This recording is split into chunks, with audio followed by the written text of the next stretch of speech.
Okay, hello there everybody, this is General Snivy, and welcome to my new Let's Play. And as soon as we get this party started and select the game, we're actually going to begin. So let us proceed over. And here we are, Sonic 3 and Knuckles. Let's play it. So here we go, folks. Welcome everyone to Let's Play Sonic 3 and Knuckles. In my honest opinion, this is the best Sonic game in the original Sonic the Hedgehog trilogy. And no, Sonic Mania doesn't count. If it did, then Sonic Mania would be just as good as Sonic 3 and Knuckles in my opinion. But that's a different discussion for a different day. For now, Sonic 3 and Knuckles. You may be wondering, why am I not playing this on the Sega Genesis Classic?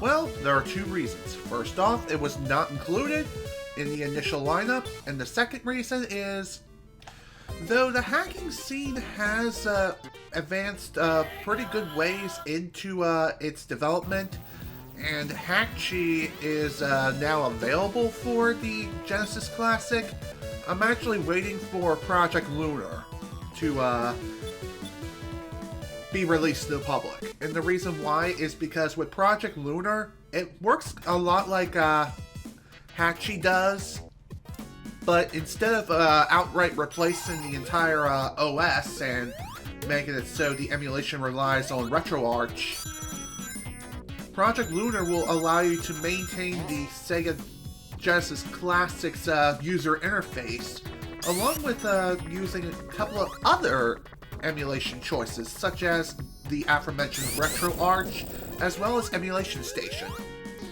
So I'm kind of waiting for that to happen, but in the meantime, we gotta get things moving along. So instead of waiting for God knows how long, I'm going to be playing Sonic the Hedgehog 3 and Knuckles from the Sega Genesis Classics collection, I guess. I don't even remember the name of the exact name of this collection that's available on the... It's available on PlayStation 4, Xbox One, Nintendo Switch, and it's also available on PC. However, the PC version stands out amongst the rest because unlike all other versions, the PC version actually allows you to purchase Sonic 3 and Knuckles, while all other versions do not even have that game in the collection at all. So, yeah. And funny enough, I don't even have the entire collection. I only have a few games in this collection to be exact. I think about 4 or 5, and the reason why I have so few is because I purchased those games individually rather than the entire collection. But hey, that's just me. And of course my controller of choice is going to be this, the Sega Genesis 3-button controller that was included in the Sega Genesis Classic Mini. Since it is technically a USB controller, I can use it on PC. So that's pretty sweet. So before I started today's stream, earlier this morning I went into this collection to configure this controller and configure all the buttons that are available on the device.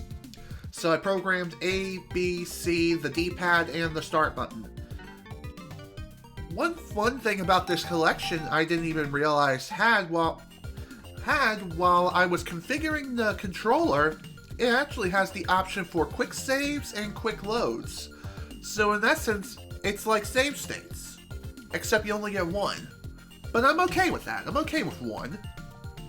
Regardless though, this is basically the most modern, authentic experience of Sonic 3 and Knuckles that I can possibly offer. So, with Sonic 3 and Knuckles, or more or less Sonic 3, the vanilla version, it offers the ability to have save files over any other Sonic the Hedgehog game up to this point. Sonic 1 and 2 just started the game right up. This, you actually have an option of, let's see, 1, 2, 3, 4, 5, 6, 7, 8 save files. Each of them you can assign via... When you start a new game, you can select whether you want to play as Sonic and Tails together, Sonic alone, Tails alone, or newcomer Knuckles. So here's the thing. You also have access to no save as well. You can just play through the entire game without worrying about save in progress, and again, you get the same options. However, in vanilla Sonic 3, without the Knuckles expansion cartridge, which I'll get into in a bit, you only have access to Sonic and Tails together, Sonic alone, or Tails alone. You only get the option to play as Knuckles when you use the power of lock-on technology on the original Sega Genesis. So the fun thing about Sonic 3 and Knuckles is that Sonic 3 and Knuckles was split into two separate games due to time constraints. So the first half was released as Sonic the Hedgehog 3, and the second half is released as Sonic and Knuckles. And what's really cool about this is that when the Sonic and Knuckles cartridge can be played by itself, and you have access to the second half of Sonic 3, which is pretty insane. However, if you combine both Sonic 3 and Sonic and Knuckles together with the power of lock-on technology, you get the entire experience, all in one fell swoop, which is freaking massive. What's really cool about this lock-on technology is that if you plug in Sonic the Hedgehog 2 into Sonic and Knuckles, you'll be able to play through the entirety of Sonic the Hedgehog 2 with Knuckles, which is awesome. One other really cool, unique feature is that with Sonic the Hedgehog 1 or any other Sega Genesis game, if you plug those into the Sonic and Knuckles cartridge, you'll get access to the Blue Spheres game. So that's pretty nice. Speaking of Blue Spheres, that's going to be the theme of the bonus stages for this game, which is going to be fun. So with that in mind, let's begin our adventure after what seems like 14 minutes. Alright, let's go!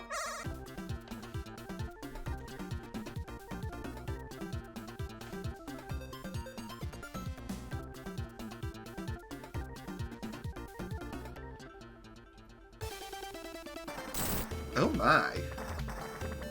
Who knew Knuckles had the power to knock every single Chaos Emerald that Sonic had in his frickin' arsenal in his super form and knock him right out of it? Good lord, man. You don't fuckle with Knuckles. Just like with Shuckle. Unlike Sonic, they don't chuckle.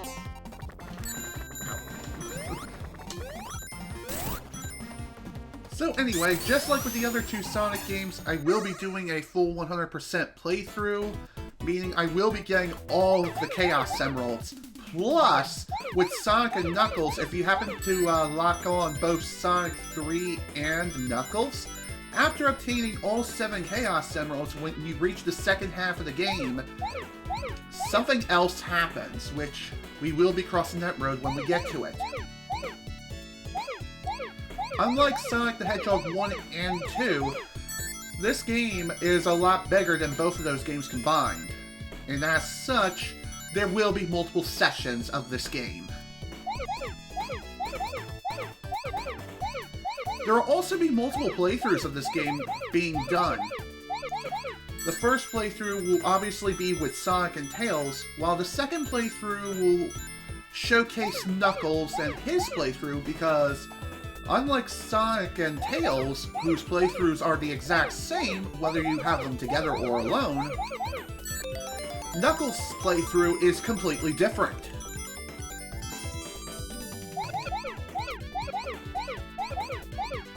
And there we go, folks. That's the first bonus stage done and over with. And there's Chaos Emerald number 1, folks. Sweet. So, I haven't really gone over the bonus stages and how they work. Unlike Sonic 1 and 2, this one is the superior bonus stage. And I don't know why this particular bonus stage type was not brought back with any other classic Sonic game, like Sonic 4 Episode 1 and 2, respectively. And it wasn't until Sonic Mania which brought this system back and combined it with Sonic CD's bonus system, if you know what I mean. So, I guess I'll go over the bonus stages and how they work after we find another one, which is going to take some time.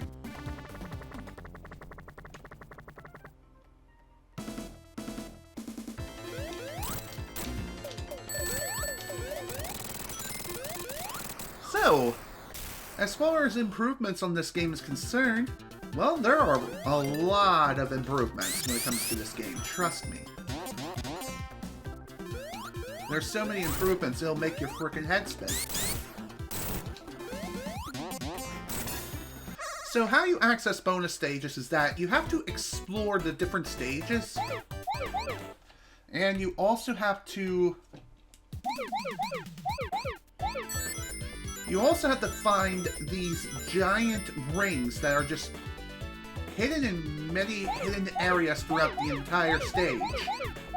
Just like with Sonic the Hedgehog 2, all stages are in 2 acts. Unlike Sonic 2, there is no act that has like a 3rd act within it. So that is something worth mentioning.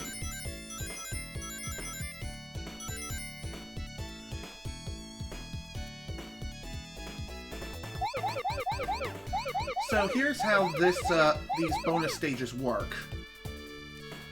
The goal of these bonus stages is to collect all the blue spheres and mark all the blue spheres red. You can tell how many blue spheres are left by looking at the counter on the top left-hand corner of the screen. The ring counter on the right-hand corner tells you how many rings you've collected throughout the entire bonus stage. And the longer you take on these bonus stages, the faster you will run. So as such, it becomes harder to control Sonic as he's accelerating at the speed of sound.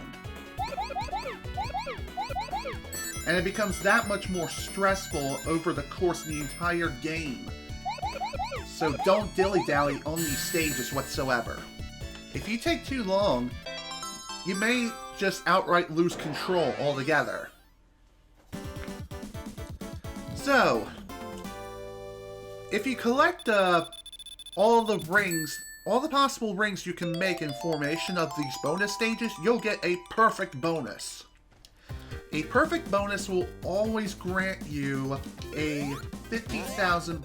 It'll always grant you 50,000 points, and thus will grant you an extra life. Damn it! Just like with Sonic 2, you will be able to score an extra life for every 50,000 points you collect. One other thing worth noting too is that bonus stages are, as far as I know, the only ways of getting a continue in the entire game. So that's something worth mentioning right there.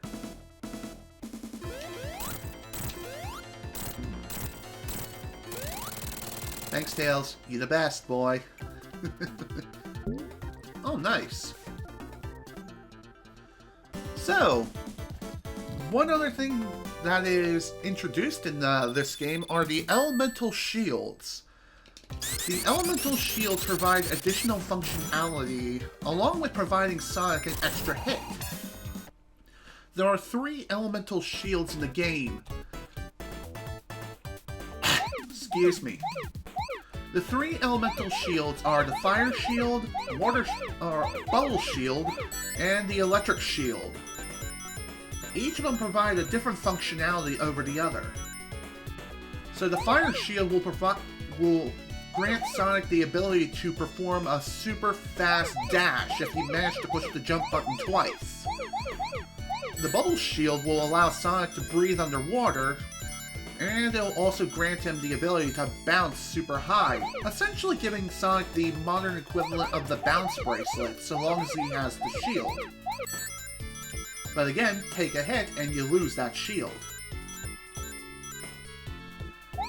Another shield worth mentioning is the Electric Shield. How the Electric Shield works is that it provides you the ability to double jump. Not only this, but it also attracts any and all rings within a given vicinity.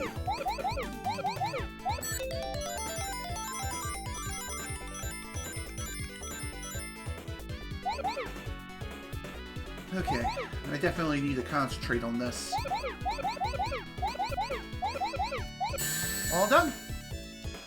I'm not going to stress over getting a perfect bonus on each of these bonus stages, honestly.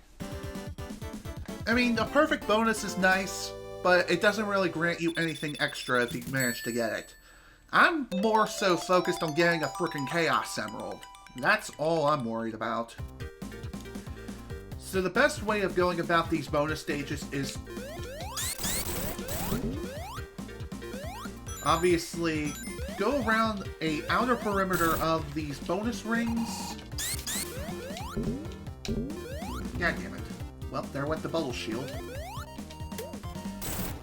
Not only do you get all these different shields that you can find, each of them providing a completely different function over the other,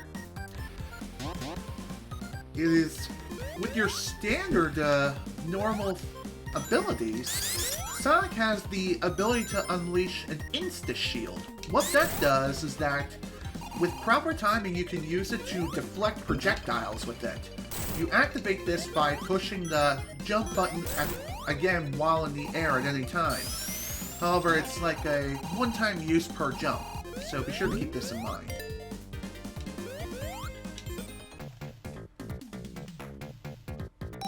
Okay, so here's how the bonus stages work for the checkpoint system that was introduced in Sonic 2. With this system, after you collect at least 20 rings and pass a checkpoint, if you jump into the sparkles, you'll be able to access the bonus stages. There are 3 different types of bonus stages that were introduced with Sonic 3 and Knuckles. However, in Vanilla Sonic 3, there's only 1 bonus stage. You can still access that particular bonus stage, however, it is purely by chance and is random. Just like with this bonus stage and the other one. And the goal of these bonus stages are to collect as many rings as you can. This is also an alternate method to earning continues in these bonus stages. If I have to guess, what you have to do as far as earning rings is concerned, I believe you have to earn at least 50, and then you'll hear a jingle signifying that you've earned a continue. So, even though we finished bonus stages, also that was complete bullcrap. Screw you, game. I had a feeling that was gonna happen. Oh, you gotta love that slowdown, am I right?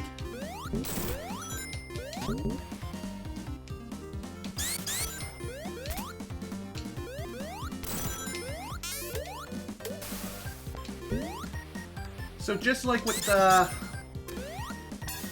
Sonic the Hedgehog 2, there are many ways you can go about completing these stages in.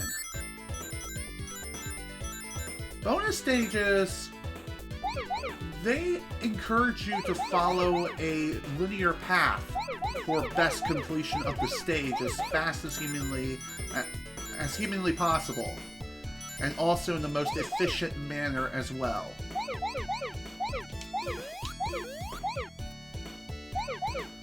So it's highly encouraged just to follow the set path. Try not to stray too far if you can. Otherwise, you're going to be in a world of trouble, and it's not going to be fun. So, along with the red spears, you may also notice these silver spears that are just hanging out round and about in the stage. If you hit one, you'll start walking backwards. To recover from this state, you just have to push forward on the D-pad. Or hit another silver spear.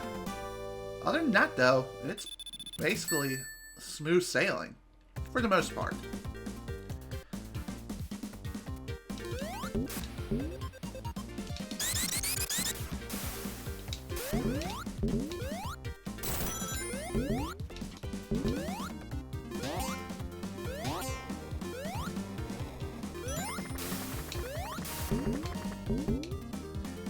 Okay. Honestly, out of all of the elemental shields that are in this game, the bubble shield is definitely my favorite, just because it grants you the ability to bounce that much higher into the air. Not only this, but it also allows you to stop on a dime with it. So if you're going super fast with it,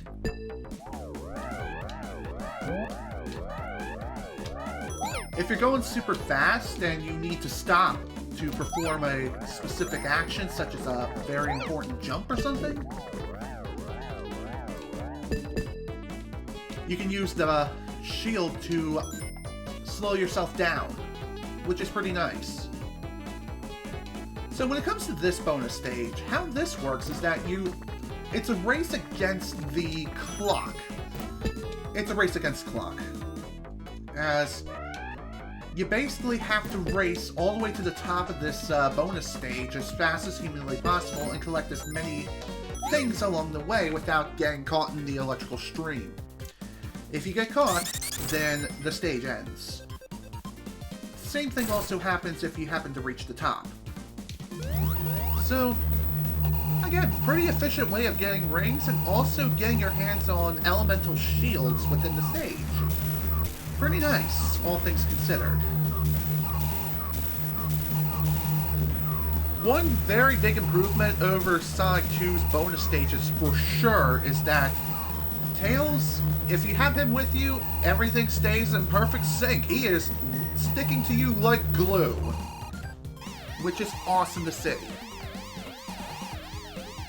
There is one more benefit worth mentioning about the elemental shields, and that is, depending on what shield you have, you'll be able to withstand that particular element that much more effectively.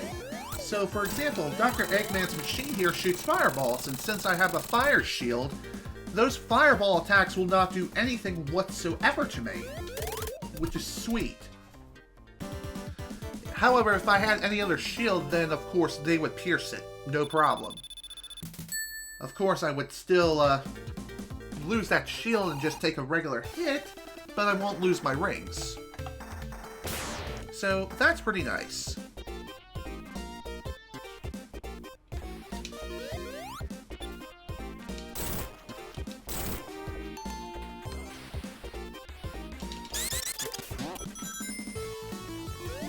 Alright, onward to the next zone.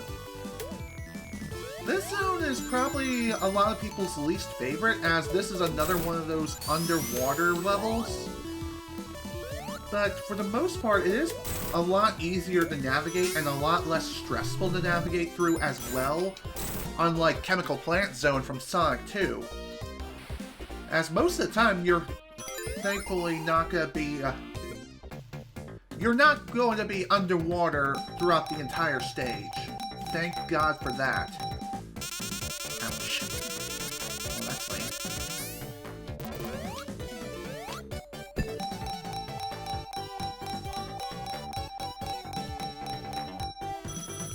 Nice. Pretty nice bonus, all things considered.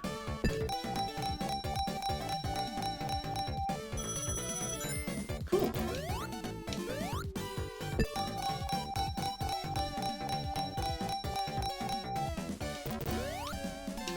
And just like with the... damn it. Come on! You know what? That's fine. And there we go. We got ourselves another continue.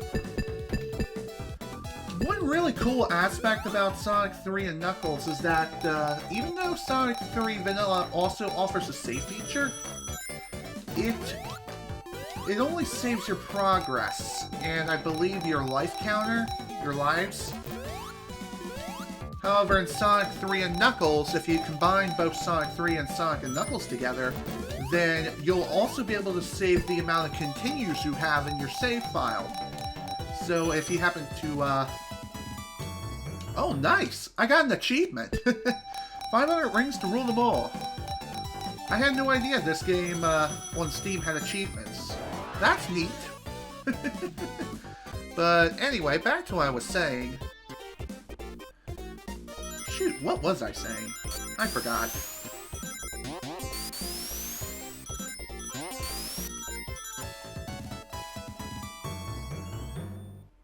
Honestly, I just don't remember. Sorry about that. What can I say? Sometimes I get one of those brain farts that just plague me to no end.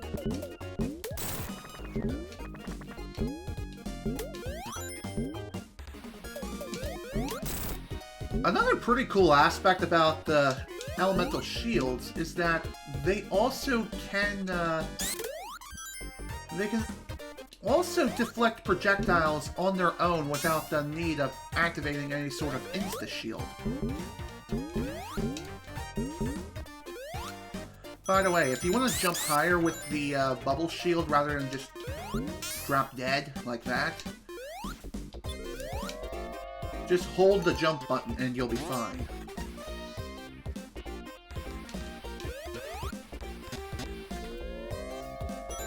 It may seem like it was pretty easy going when it comes to... Back up! Nope, nope, nope. It was pretty easy going finding all the bonus rings. At least up to this point. But trust me, things are about to get a lot harder. We got a good number of the Chaos Emeralds down. However, things are gonna get that much rougher. Trust me. Especially with later bonus stages. Because it, again, is very easy to end up getting lost in. And getting lost is not a good thing at all. And that's why I am using the save states and quick saves. Honestly, I am. Well, I done broke this formation, so no perfect here. Oh well. Unless, of course, I end up screwing up. Which is a very real possibility, and I don't want that to happen. Okay. If you continue onward long enough, you may end up going in a circle.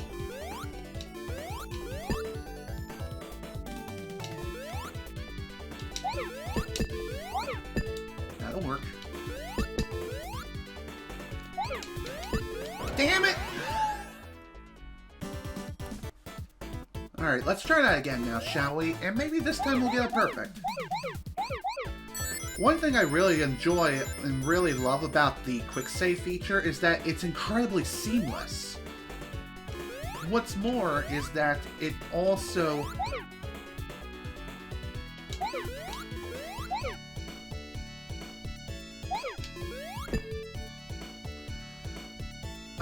it's also not as obtuse as the, saving feature for the Sega Genesis Classic, where you have to hold down the start button for a few seconds. This one, it's just a simple press a certain key combination, or just push a key, and hold it down for a couple seconds, and you'll be good. It's literally that easy.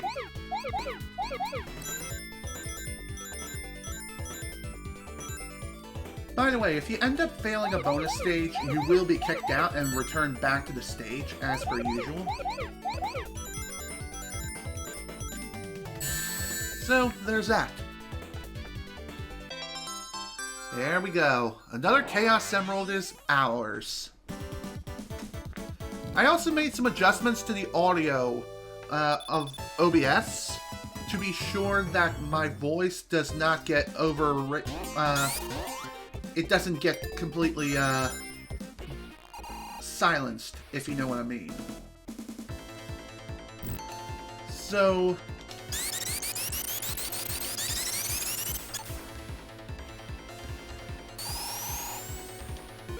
let me know if adjustments need to be made, and I'll see what I can do to make the adjustments, if I can. So, for this boss fight, it literally is just a matter of waiting until the boss reaches the center, and then you can start attacking it.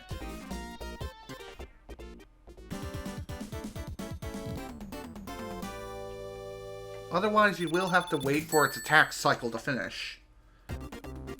Now then, onward to Hydra City Zone Act 2.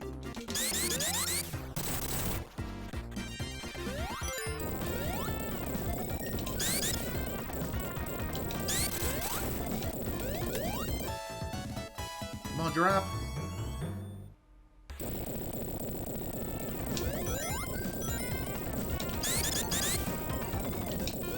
Come on, really?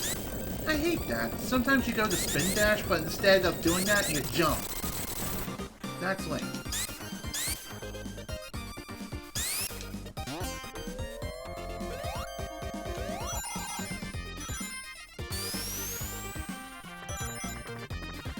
Out of the two acts in this zone, I definitely prefer this act over the first act.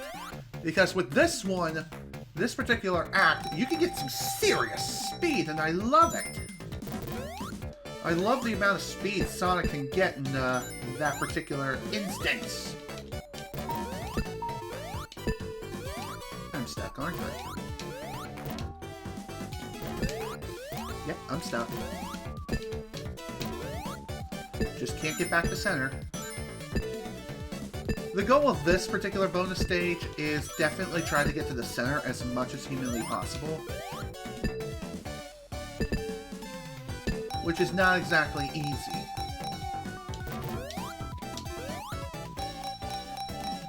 Eventually you will be forced out. Just because of, the longer you stay on those blocks, the weaker they'll become. Eventually they'll turn into goal things. Afterwards, boom, you're out of there. And of course, the jackpot. If you manage to get 3 of those, or a jackpot and 2 Eggmans, you lose 100 rings. But with 3 jackpots, you gain 100 rings. So there's that. I mean, we did gain the 50 rings for the continue bonus, so that's also pretty sweet. Depending on how well you play, you can get some serious rings from this. And also rack up a lot of continues in this stage, too. So, definitely worth going out of your way to go into as many of these bonus stages as you can. And unlike Sonic the Hedgehog 2, this game... shoot, what am I trying to say? Right. Unlike the bonus stages in Sonic 2, whatever rings you get in the bonus stages, you get to keep them. So long as you don't lose them right away, like I tend to do all the time, you'll be fine.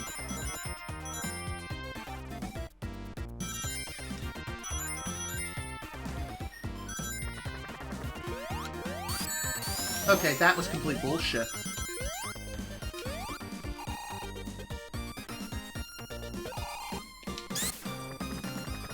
By the way,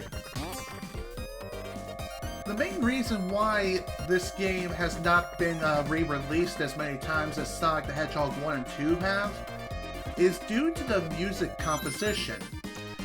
A lot of the music for this game was inspired by Michael Jackson's songs. In fact, he was involved with the game's development and its soundtrack composition.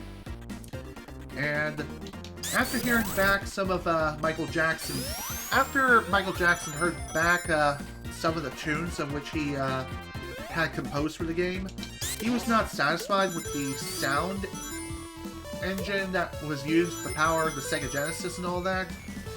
And as such, he decided to have his name stripped from the credits. He voluntarily had that happen too, by the way.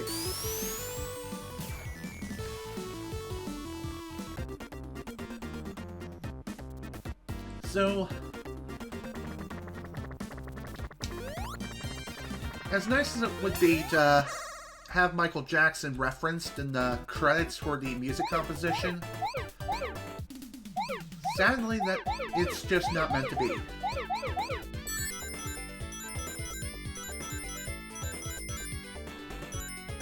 So this bonus stage, this one is where things really start to get confusing AF.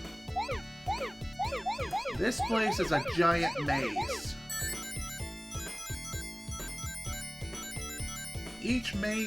Each part of this spear maze is more confusing to navigate through than the last, for sure. And more often than not, you're going to end up going in a complete circle or completely bypassing, or just missing your target in general. And it's not a fun time, let me tell you.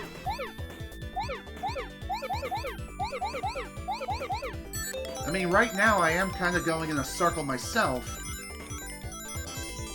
And honestly, that's just the best way to go. Okay. Looks like we got perfect on this bonus stage, which is sweet. Now we just gotta make it to the end.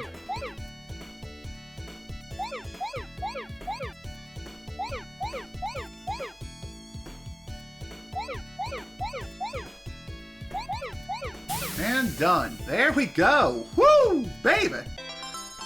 We're flying by the Chaos Emeralds today. And I'm never this efficient. Jesus. We're already up to 6 Chaos Emeralds, folks. Yeah, that's what Papa Bear's talking about, boys and girls. That's what Papa Bear is talking about. I love it.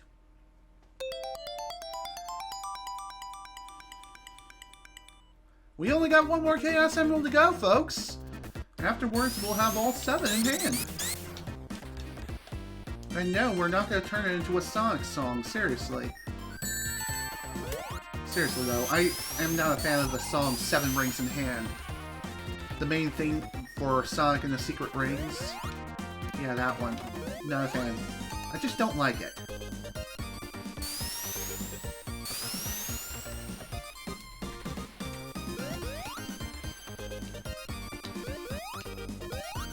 Okay, can you go up, please? Thank you very much.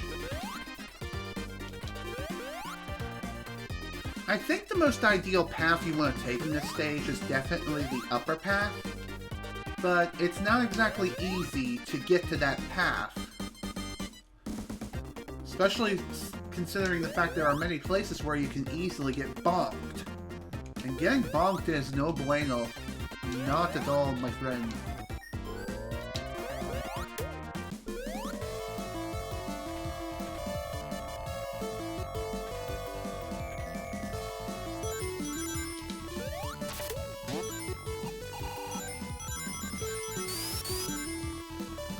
Also, one other thing worth noting about Tails in this game is that he has the ability to fly. And as such, you can actually use that to your advantage. If you plug up a second controller into the Sega Genesis, you can actually take control of Tails and play this whole adventure co-op. And as such, you can also use Tails' ability to have him give Sonic a lift, which is pretty awesome. Although it's a bit obtuse and kind of difficult to get it going, but it is possible. You can definitely do it. It's also technically possible to do it in single player too, I think. Then again, maybe not. It's pretty complicated, let's just say that. However, this is where mods come into play. And some of the more well-known mods for Sonic 3, like Sonic 3 Complete, as well as Sonic Air? I think that's the name of it. Regardless, though,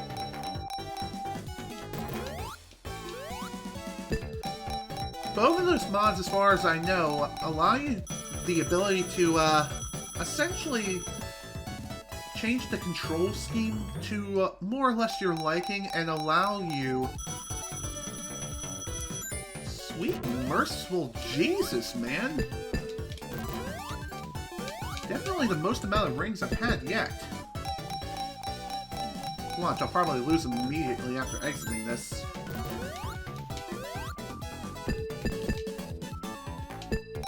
Well, that took a lot more effort than necessary.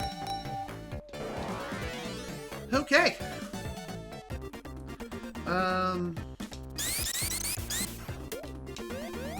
What was I saying before? Dang it. I hate that. I get to speaking about something and then immediately get distracted by something else, and then I lose my train of thought on the original topic. I hate that so much. Damn it. I had a feeling that was going to happen too, honestly.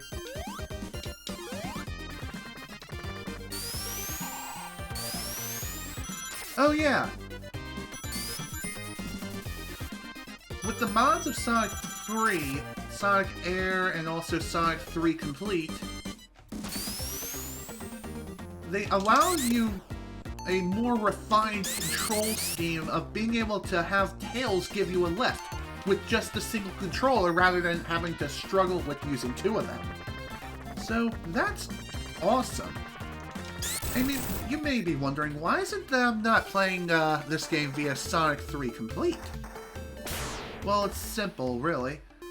Even though the Steam release allows for mods for this game, I honestly feel as though the mods of which were handled, they just don't work. They don't work very well. I've had a lot of problems getting mods to function properly, or at least with Sonic 3 Complete, I had problems with that. Probably because the mod I found on the Steam Workshop was not the correct mod, it was just an imposter. Regardless though, it was not exactly the best of experiences. Let's just say that much.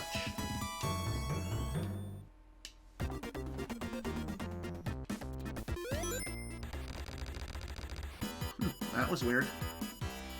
Regardless though, let's fight Dr. Eggman Round 2! So for this boss fight, what you have to do is wait for Dr. Eggman to lower himself to start a whirlpool, in which case you can...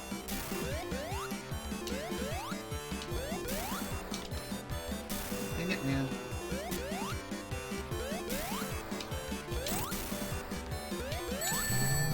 You can also use your Insta-Shield to hit Eggman if you possibly can reach him. Another way of reaching Eggman is using his bombs. You can use them against him. How exactly? Since they create a big splash, quite literally, you can use that momentum from the splash to reach Eggman that much more easily. And overall, pretty easy fight.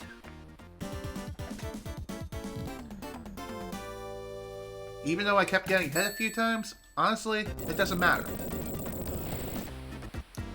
Alright, on to the next zone, Marble Garden Zone. This is another one of those zones that have multiple paths that you can take in this stage. And it really doesn't matter which way you go about it.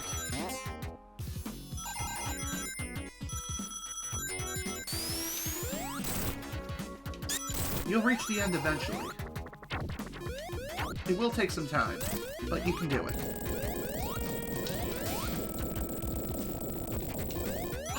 Excuse me.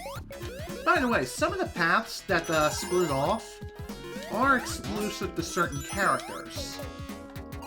Most of the upper paths that you can take in this stage are exclusive to Tails as well as Knuckles. So that is something worth mentioning right there.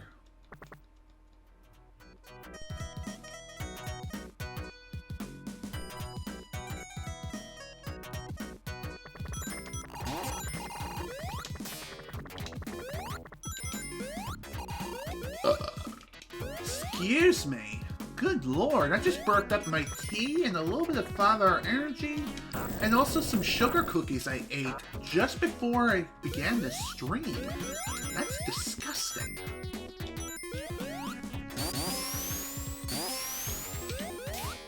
Dang it.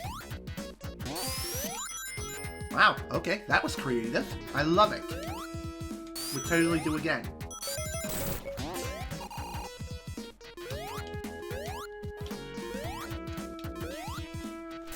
So, anyway, this particular stage's main gimmick involves these giant tops that you can ride and fly through the air with grace.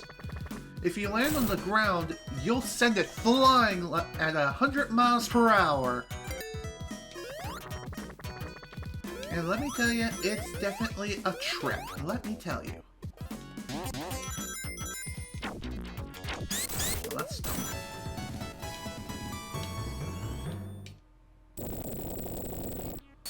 Whatever. It's not like I really wanted to keep the shield anyway. I'm kidding. Of course I'm going to keep the shield. As much as possible, really.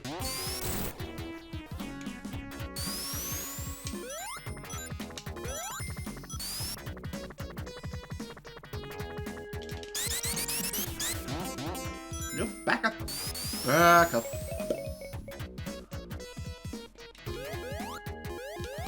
Dang it. Whatever. Rings are not anywhere near as important as they were in both Sonic the Hedgehog 1 and 2. For one, you don't need rings in order to access bonus stages. You just need to find the giant rings that are scattered throughout them. After you find them, you just jump in and have a ball. Pun totally intended. Not.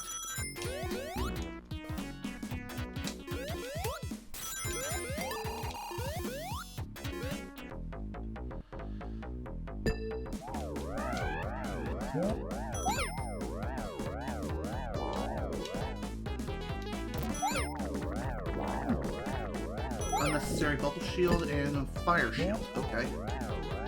I'll take it.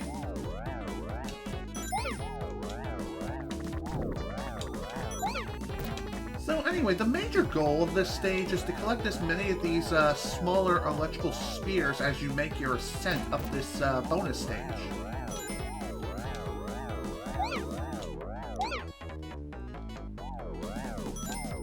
Each sphere can have a couple of different functions between giving you an extra life,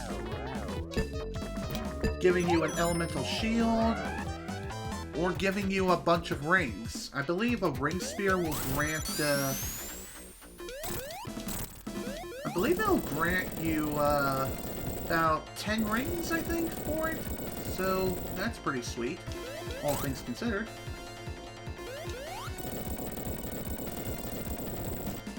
Also, one pretty awesome thing about the flame shield, and really any shield in general, those spikes, or stalactites, or mites, whatever, I could never tell the difference between the two, regardless. They block those things that rain from the sky, which is awesome. Okay, onward to Marble Garden Zone Act 2. This place can be kind of stressful. And we'll be getting into that very shortly, actually. In fact, here we are. Hi, Eggman! Bye, Eggman! So anyway, the main stressing point about this particular stage is that when Eggman appears, the stage following his appearance changes. Also, for whatever reason, that fake spike enemy that you can destroy, you can bounce on its spikes without getting hurt at all. Not sure why that is. Gotta love faulty design, am I right?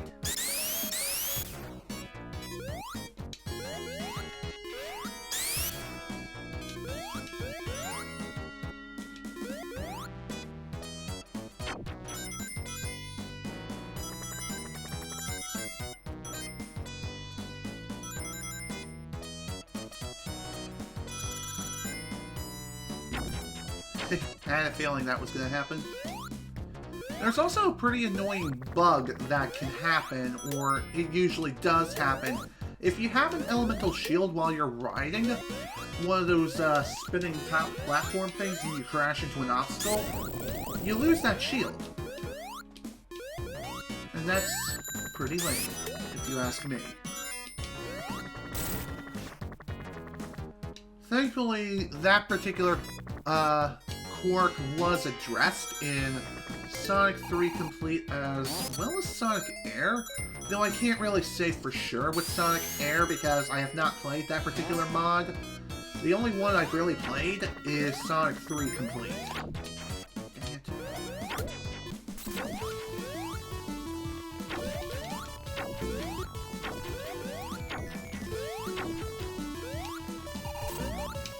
Come on, game! I just had a feeling I wasn't going to have enough momentum to make it.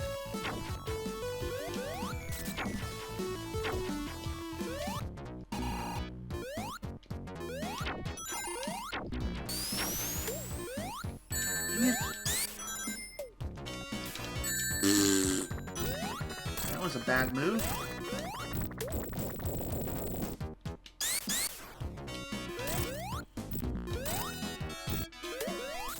The other gimmick that is involved with this stage are those statues that shoot arrows. You basically have to hit the core of them like 3 times in order to destroy them. Is there something over here? No? Okay. We'll move on. You would think they would put a secret or something there. Which, they do have a tendency to do that.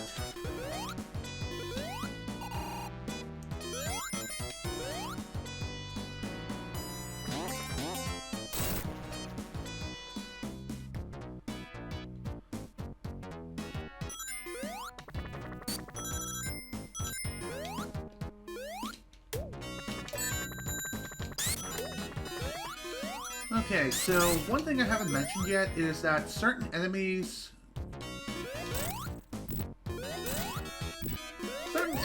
that essentially prickle themselves up in spikes, you can only defeat them once their spikes are retracted.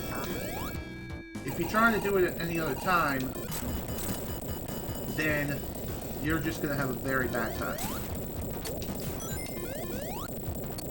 This is probably the more stressful part of the second act, and that's Eggman's second appearance.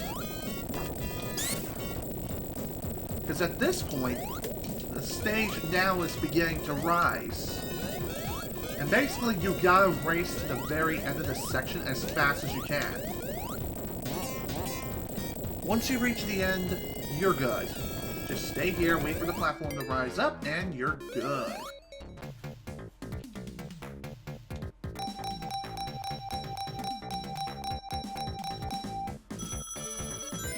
Sweet. I think that's another continue right there. Maybe. I don't know. Then again, I think with this particular bonus stage, you have to earn 50 rings within this particular bonus stage. I don't know. Then again, I think as long as you get 50 rings at some point, even if you come here with more than 50, if you collect one more ring anywhere, then you'll get a continue automatically.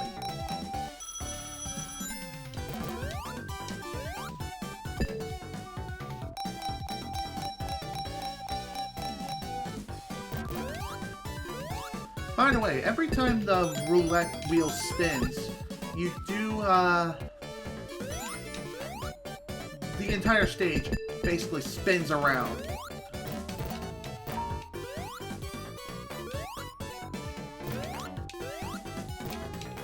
I had a feeling that was going to happen, but oh well. No big deal.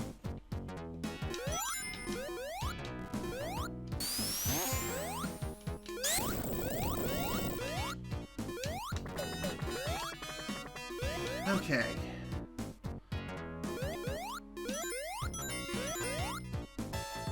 I wanted that extra life. Just so we have 16. Not that we're gonna be needing all 16 right now. That's not till later. So, for Eggman's final appearance in the stage, this is when things really start to get unique. So in this battle, we take to the skies, and as we take the battle directly to Eggman. Sonic's version is, you basically just jump on him when you get the chance. If you reach the bottom of the screen, Tails will automatically come to you and lift you up. So that's pretty nice.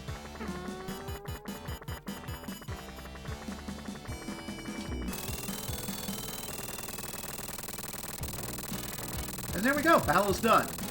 Tails' version of this is a lot harder. Unlike Sonic, who can jump on Eggman, Tails has to use his tails to damage Eggman while he's flying. What's also really nice is that, unlike any other time, Tails does not get tired.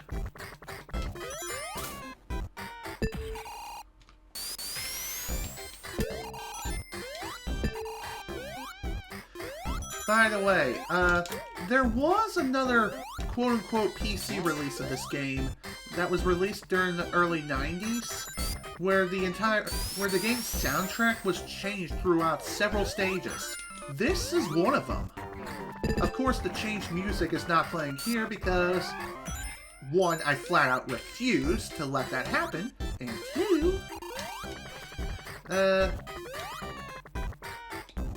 this music just sounds better overall. At least to me. And I have more nostalgic ties to this song, in particular over its changed variant. Which, funny enough, both Sonic Air and Sonic 3 Complete allow you the choice between the two soundtracks. I like that as an option, so for those who prefer that particular version, good on you. And for the rest of us who prefer the original, we have it here.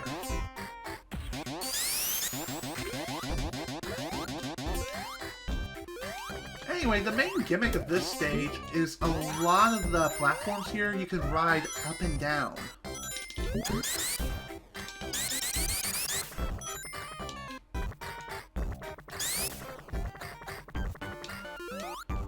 There are a lot of up and down platforms throughout the entire course of these bonus stages.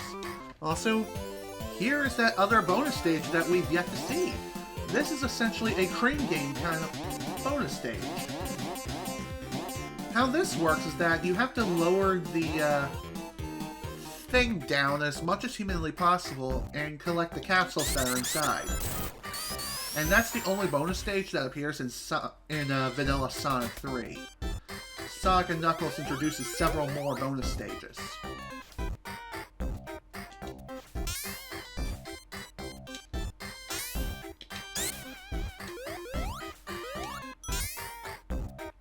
Okay, what?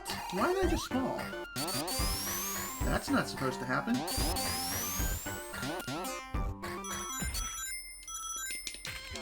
Can we back up, please? That would be fantastic. Because I think over here is another bonus stage. You just gotta go backwards, drop, and here we are.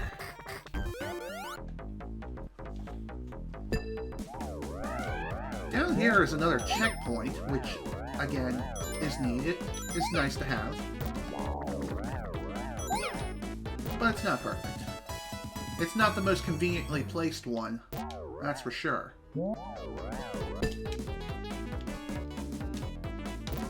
By the way, if Tails hits the electrical barrier, the bonus stage still continues.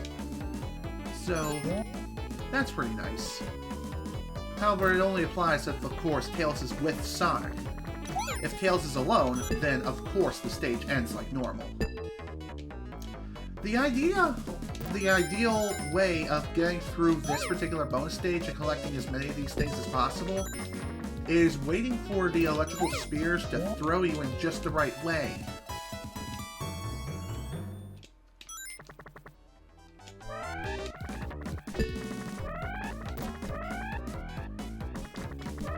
And there we go, all done with that.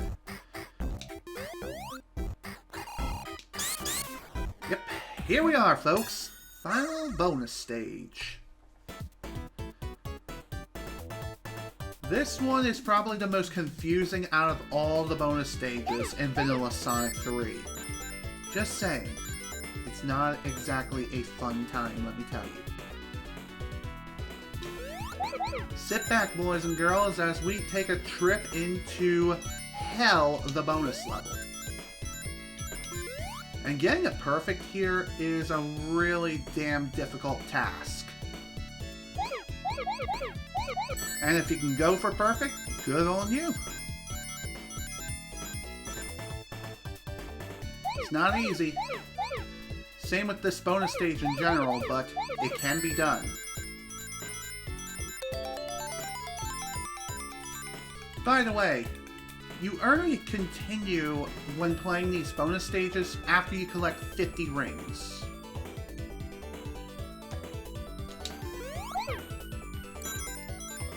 Okay, I didn't think that would work. Well, I'll take it.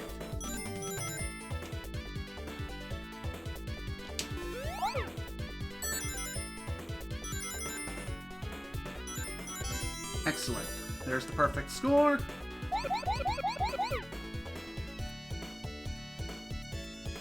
Now we just gotta find the remaining spears and then exit. Of course, that's not gonna be easy, considering that this whole place is so maze-like.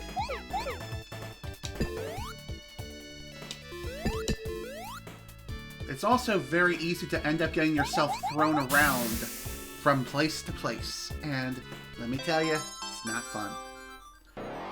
So with that, folks, we got all 7 Chaos Emeralds, which is awesome.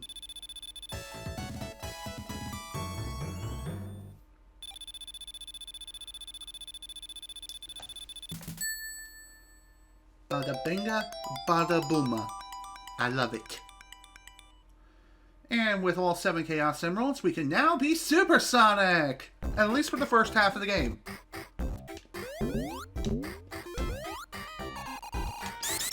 So, to transform into Super Sonic, obviously you need to collect at least 50 rings. Afterwards, you'll be able to transform. Also, any additional giant rings you find will automatically give you 50 rings from that point forward.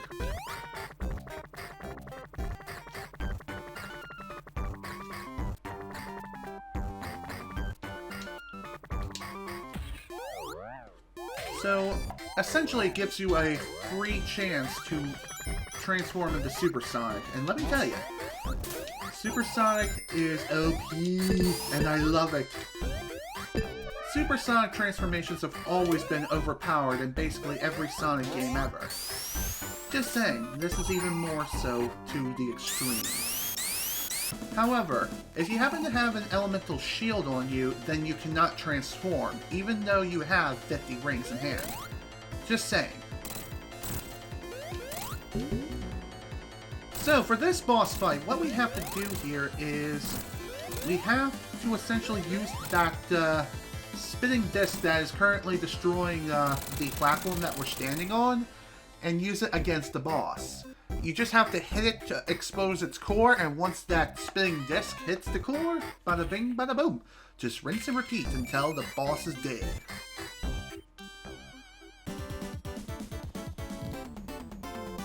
Oh yeah.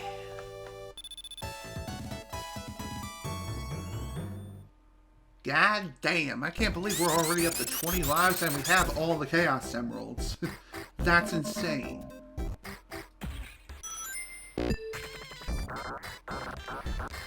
Okay, here is where things really start to get interesting.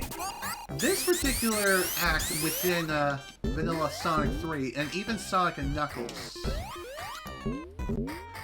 this one is considered the most infamous because there's one area towards the very end of the stage where players, including myself, have gotten stuck in many times over. But of course, nowadays, I know what I have to do, but back in those days, you may not have been able to figure it out, unless you somehow look it up or something.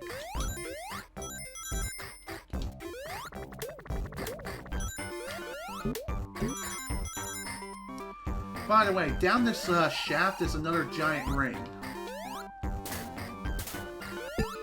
So, if you need to go into another bonus stage, have at you.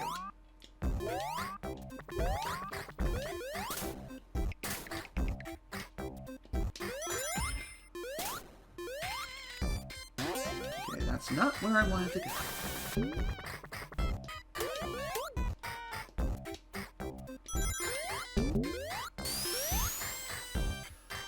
So in order to get these elevator shafts to work properly, what you have to do with them is jump on them and then push up and down in rhythm with the D-pad. It's not exactly easy to get this done, but it is something that has to be done in order to get things to work. So, say hello to Supersonic! Come on, really? Get up there! Well, that was annoying. So, Supersonic here has the same acceleration properties as that of his Sonic 2 counterpart. So, it can be kind of a problem when you're trying to do precise platforming. However, unlike Sonic 2, the Supersonic transformation does not activate upon jumping. Instead, you have to jump into the air and then push the jump button again to quote-unquote activate your insta-shield. Afterwards, that is when you'll be able to activate Supersonic. So if you don't want to cheap out the stage, you can obviously just not worry about that whatsoever. What's also pretty funny is that the yellow balloons that are scattered throughout this stage, they share the same color palette as that of Supersonic, and because of that... Come on, drop! Thank you. Because of the fact that the yellow balloons in the stage share the same color palette as Supersonic, they too glow along with Supersonic. Speaking of Supersonic, so long as you're transformed as Supersonic, you will gradually deplete your ring count. So be sure to keep this in mind. And of course, bullshit happens. Damn it! Of course, you can still get squished. If you get squished or fall into a bottomless pit, then of course you die, regardless of whether or not you are Supersonic. Just saying.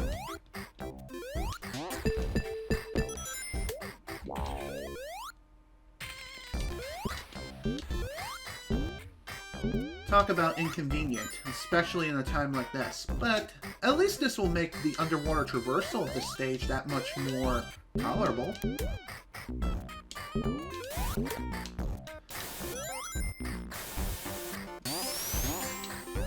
Also, just like with Sonic 2, if Tails drowns, it's no big deal.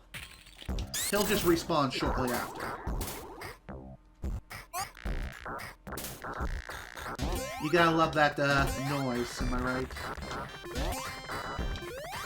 Also, it's not easy to not hit that spring.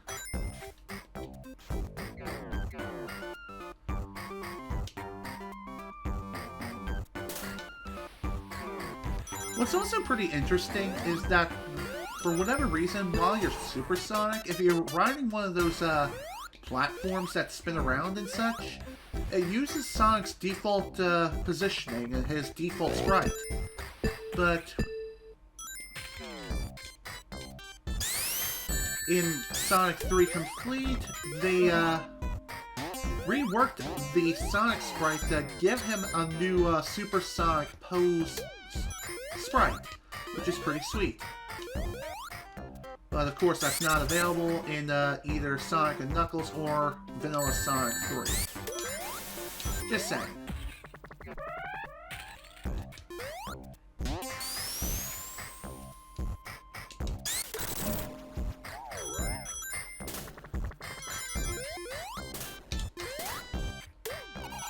Okay, I'll take it.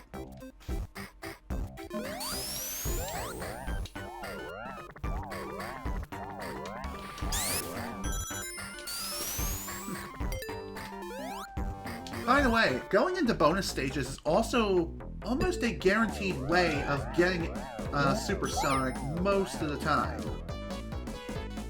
However, one thing worth noting with the bonus stages is that you cannot transform into Supersonic while you're in the bonus stages. So that's something worth mentioning right there.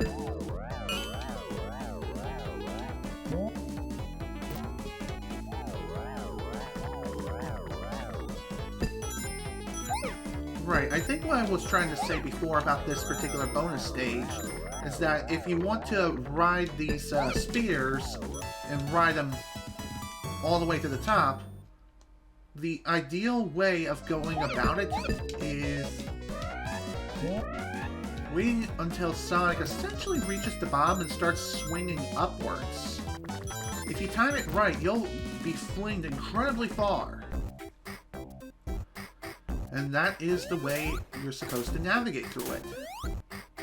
It's as simple as that, really. Alright, here is where things really start to get interesting. This is the area I was talking about where it's very easy to get stuck in. Unless you know about the whole up and down rhythm thing, you're stuck. Unless you use debug mode to get out of it. Funny enough, that was how I first got out of that situation before. Just because I was that much of a scrub. Scrub-a-dub-dub. Thanks for the grub. Yay, gold! How highly inappropriate. I don't even know what the hell I was talking about.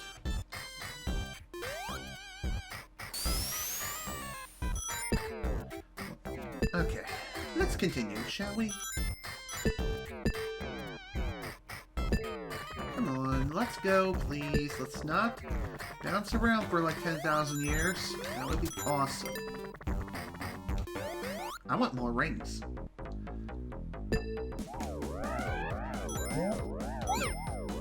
By the way, if you happen to grab a clear spear, it just does absolutely nothing. So, there's that for you.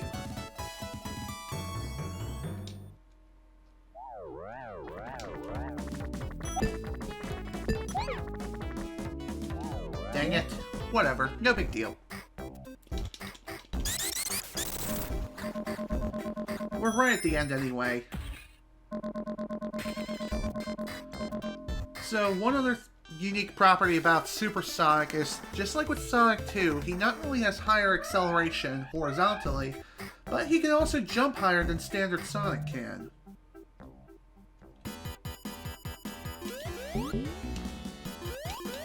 Also, hi Super Sonic. Let's check this out. Basically, this boss fight, how you're supposed to go about it, without cheesing it with Super Sonic, is you're supposed to wait for Eggman to finish creating the electrical circuit around that giant spear that he drops on the ground. Afterwards, he'll come and pick it up and try to attack you with it again. So, you would have to use the opportunity to attack him. You would use the opportunity to then start landing your attacks on him, and bada binga bada booma. There you go. That's how it's done. So, Ice Cap Zone! This is also another zone which had its music changed. I think the next zone after this also had its music changed too. So that too is something worth mentioning.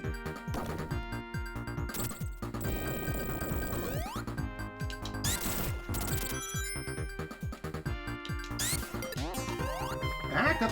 Back up! Dang it, I missed my opportunity because I went too far forward. Yeah, that's the thing. If you go too far forward and past a checkpoint, then whatever sparkles appear, they disappear. And that's really lame. Dang it, man. All because I got frozen and Tails wasn't around. If Tails manages to save you after you got frozen, then you won't lose any rings. But if he takes too long to free you, or if he gets frozen too, then you lose your rings. So that's something worth mentioning. Wow, I I'm so good at holding onto my rings. It's unbelievable. I should totally be illegal.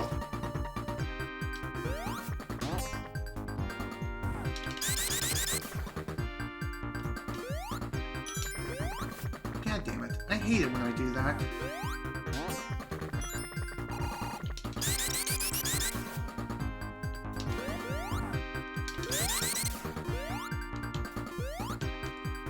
I also hate it how sometimes you just randomly lose your height.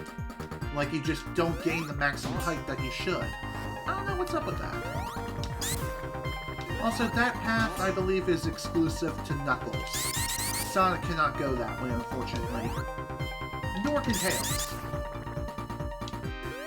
Of course, you can try to force your way through. That could work, too.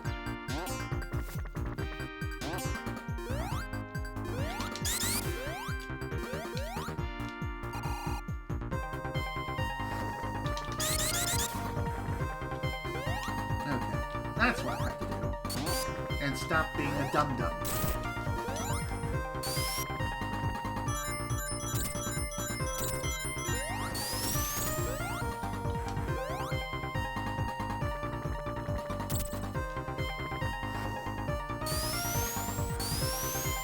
Okay.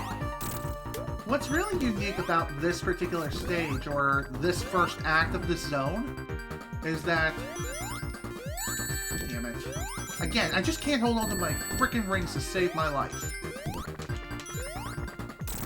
No matter how careful I seem to be, I always stumble and just lose everything in one fell swoop. Every time. Okay. So as I was trying to say, one unique thing about this stage is that a lot of several parts of this stage have endless vertical shafts. And as such, you have to solve its puzzle in order to move on. Of course, gotta love the Penguinator just completely ruining everything. This is another area within this zone that also has an endless vertical shaft, which you want to avoid.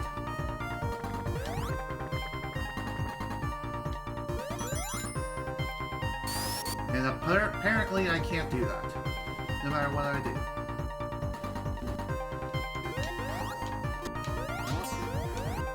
Of course I panic and jump again when I shouldn't have. Also, just like with Sonic the Hedgehog 1 and 2, this game also has a 10-minute time limit to complete each and every act. If you fail to complete them within 10 minutes, then you die. Thankfully, you just go back to the previous checkpoint if that does happen, and the time resets to 0. So you can actually use this to your advantage to essentially gain a ton of lives after completing a simple act within such a short time window, which is insane. And also, that's not exactly good. I mean, not exactly the most legit way of going about things, now is it?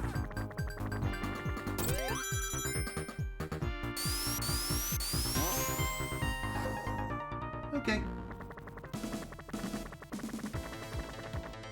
Say hello to this asshat. If you remember the one Sonic boss in Metropolis Zone in Sonic 2, well, it's the same sort of thing here, except instead of having clones, it now summons random chunks of ice that it can rain down on you. And just like before, you have to wait for its attack cycle to finish before you can attack it proper. If you're too aggressive, then you will die. Just like me. Honestly, the insta-shield is definitely the way to go to defeat it. Just again, take your time. Wait for its attack power to end, and then go for the kill.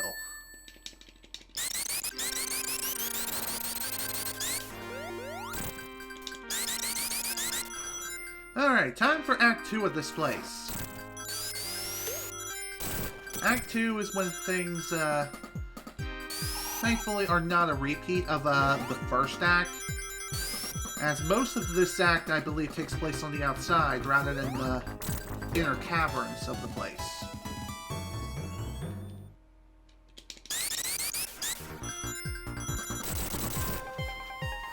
Of course, there are still several inside parts of the cavern.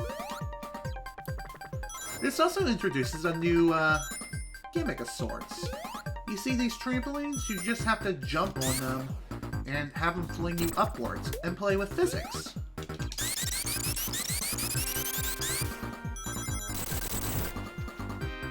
Okay, what the devil? Screw it. This game also introduces a new panel type. God damn it, Tails. You screwed me over.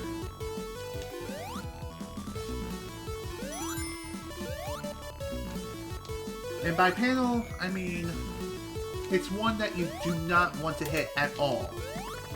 Otherwise, you're going to be in trouble.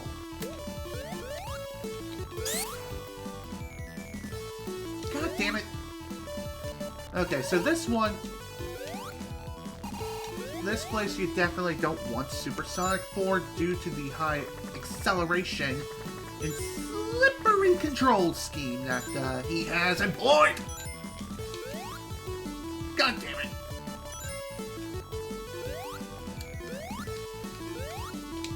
It's also very easy to end up slipping and sliding all over the place. Just due to the high amount of acceleration, horizontal momentum of which Supersonic gains. It's nuts. It's ludicrous. It's a TV dinner. It's raining men. Hallelujah. Alright. Time for this battle. What's really unique about this boss fight is that you have to use this platform which Eggman has under his machine. Just ride it, and then jump and attack. It's as simple as that. And no, I did not intentionally rhyme there.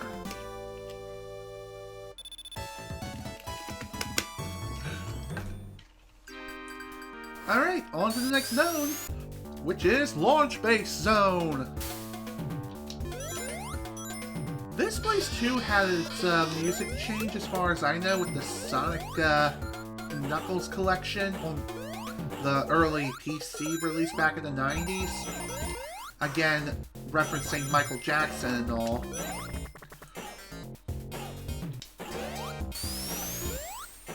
So, that's something else worth mentioning.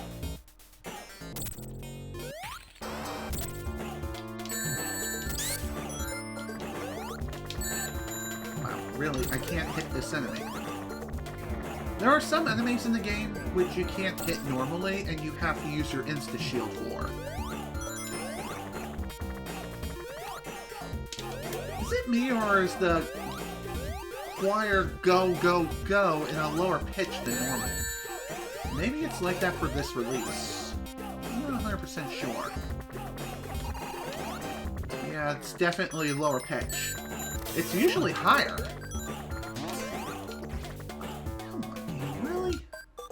I hate those hidden springs that just launch you like a million frickin' feet into like the opposite direction where you want to go. Seriously, that sucks. And that's annoying as crap.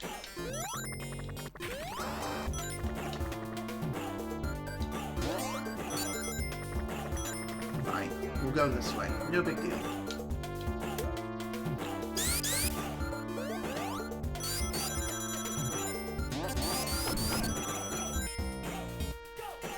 So this zone, this also can be a very, very difficult zone to navigate through.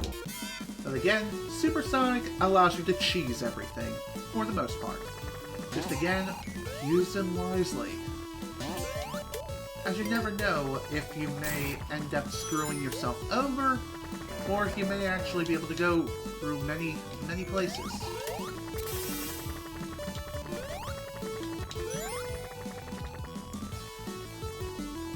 Oh man, I ended up going backwards. Didn't mean to do that.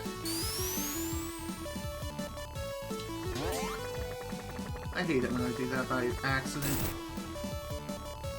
Whatever, no big deal. We'll just go back the way we came once again.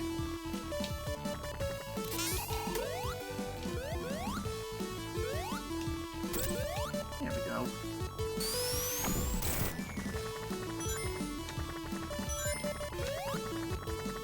By the way, Launch Base Zone is also a really great place to rack up extra lives in, as the alarms that you can trip, they summon enemies, and so long as you're sitting within that area and spin dashing constantly, you'll be racking up lives incredibly quickly.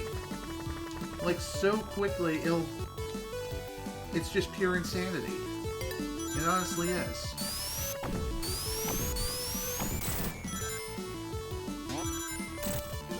Guess I should be glad I activated the checkpoint earlier. Just like with the other supersonic transformations, if you run out of rings, then Sonic turns back to normal. So that's something worth mentioning right there.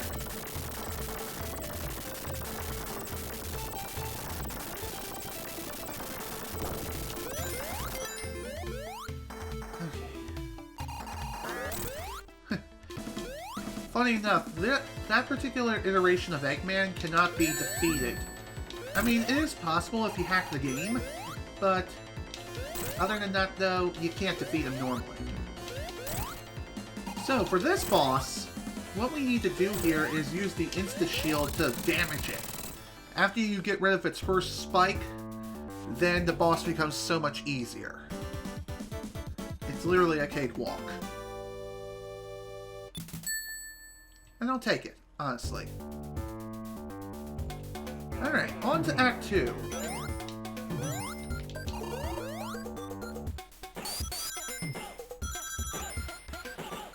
Oh, come on. I hate that shit.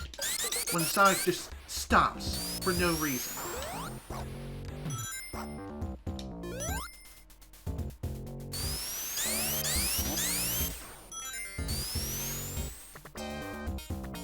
So.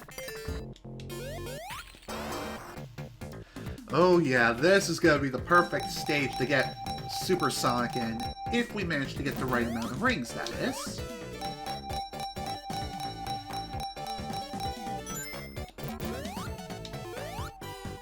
Of course, getting that number of rings required is purely by chance.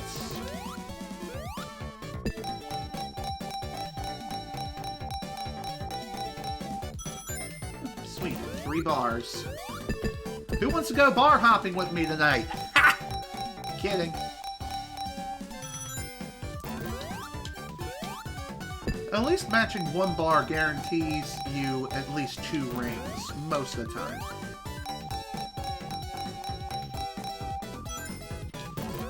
So at least there's that.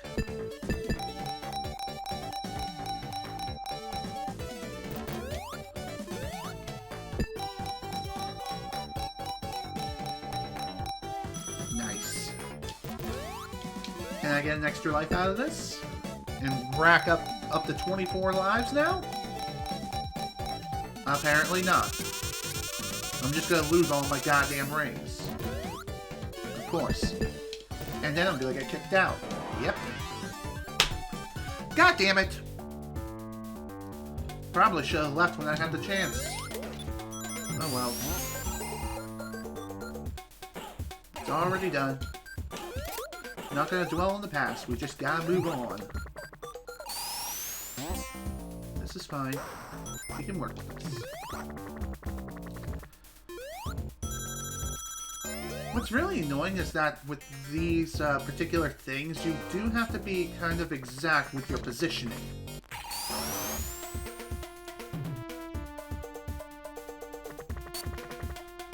So we'll just go back.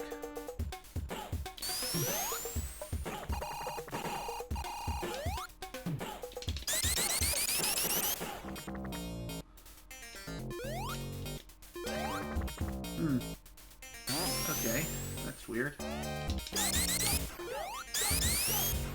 Oh, come on, really? All because I let the thing go too far off screen. Now I'm gonna have some serious trouble trying to land on that exact crane. There we go. That took a lot more effort than necessary, for sure.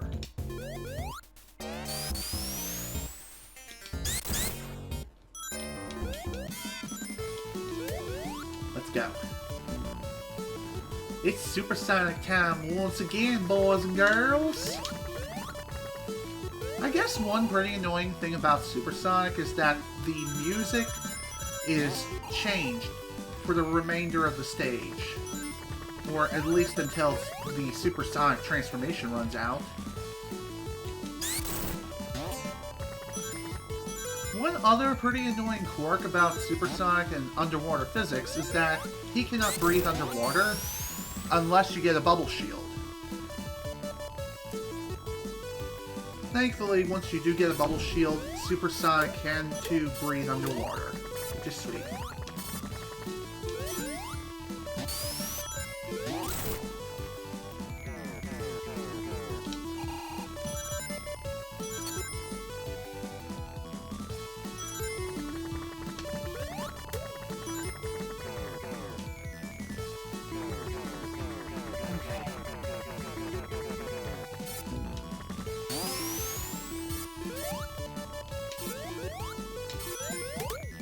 This stage can be pretty difficult to navigate through, especially for your first playthrough, as there are a lot of places where you can end up getting stuck, or if you don't know what you're doing, you could end up getting lost. And could end up going in circles, which is not good.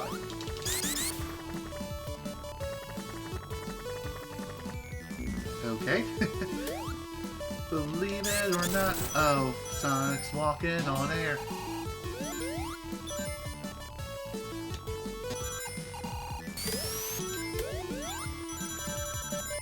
Okay. Alright, time to fight this boss. So the idea of this particular boss is that you're supposed to use this platform here to reach Eggman. However, with Supersonic's default jumping height, he can reach him no problem.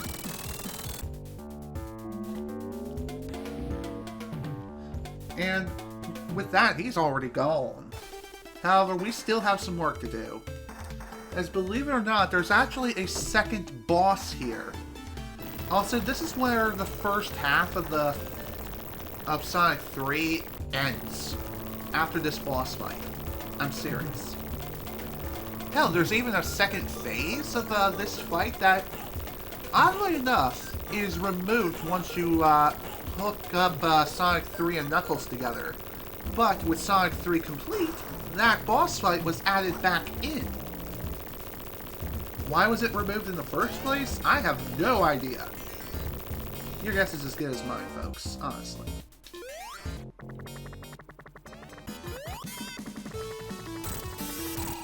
If you have more than enough rings, you can, oddly enough, transform back into Supersonic again and just completely wreck this boss's face. Which is pretty insane. But yeah, after that particular enemy is defeated, after that robot of Eggman's is defeated, we're done. That's awesome.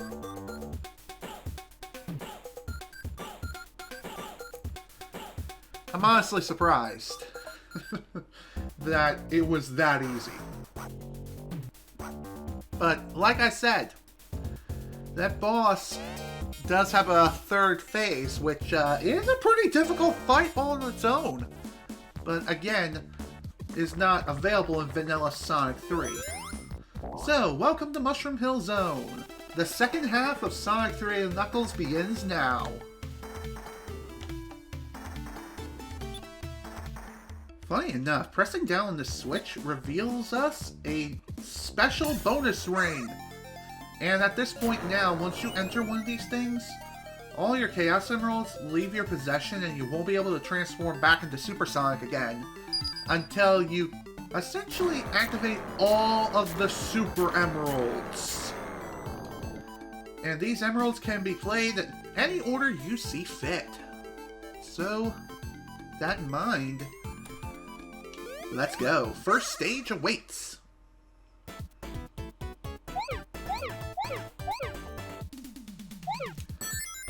So we have more blue spheres to play with. Yay! Honestly, I don't mind. I love blue spheres. It's my preferred bonus stage of all of them. Honestly, it is. But just like with the, I believe, the 7th bonus stage as well as the 8th one, this one is also maze-like. Also, these Super Emerald bonus stages introduce a new spear type. They are the yellow spears. If you hit them, they'll bounce you around, and bounce you quite a distance, and depending on your speed, you can really go far. And I mean far. Even to a point when you're going to be losing control of yourself and just fly into a pit of nothing but red spears. And you don't want that to happen. Of course, I went the wrong way.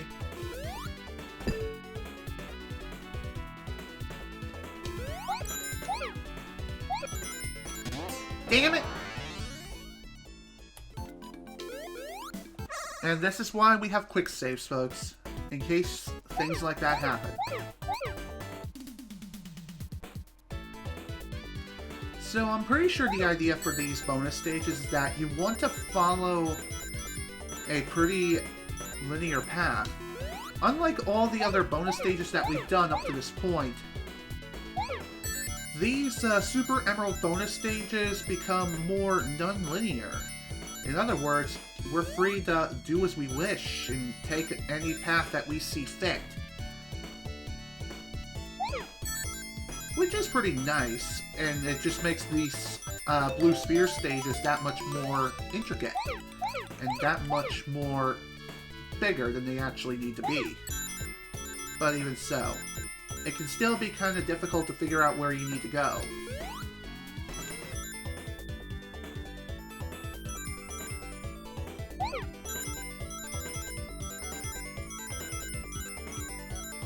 So when it comes to the yellow spheres in general, it's best to try and avoid them as much as possible unless you absolutely have to hit them. Not sure what that ring chime was about. I'm gonna guess I scored an extra continue?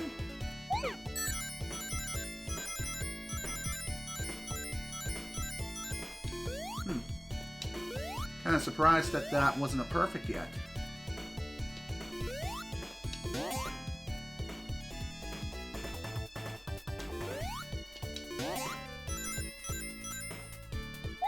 Done and done.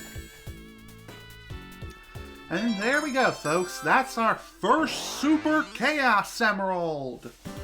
Otherwise known as the Super Emerald. Just like before, there are 7 of these to activate. And after getting all 7, we will be able to achieve our super form once again.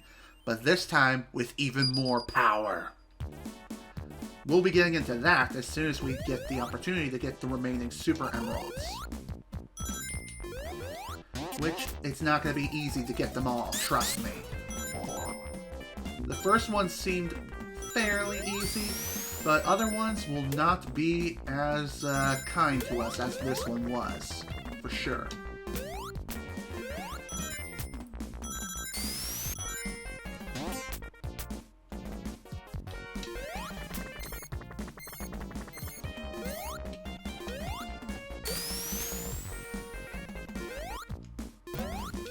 What's over here? God damn it. I think over there was another emerald opportunity which I completely missed. Oh well. It would be nice if I could have Tails help me fly here, but sadly, it doesn't work like that. I wish it did. But oh well. It is what it is.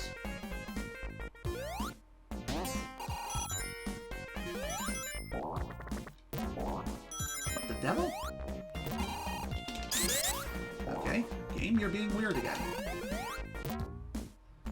Was it because of Tails jumping onto the weighted mushrooms with me? I'm not sure. Regardless, though, it was weird.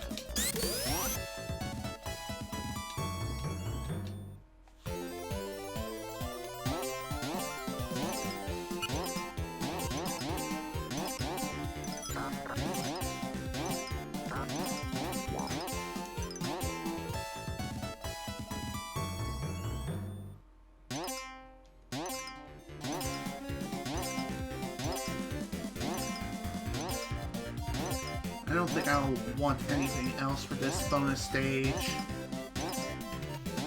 And by the way, once you use up all these springs in that particular bonus stage, it's done. You're falling it all the way off. You're done. No, go back. There's something in here. Or just an extra life. Okay. I got like 27 of them now, so that's pretty nice.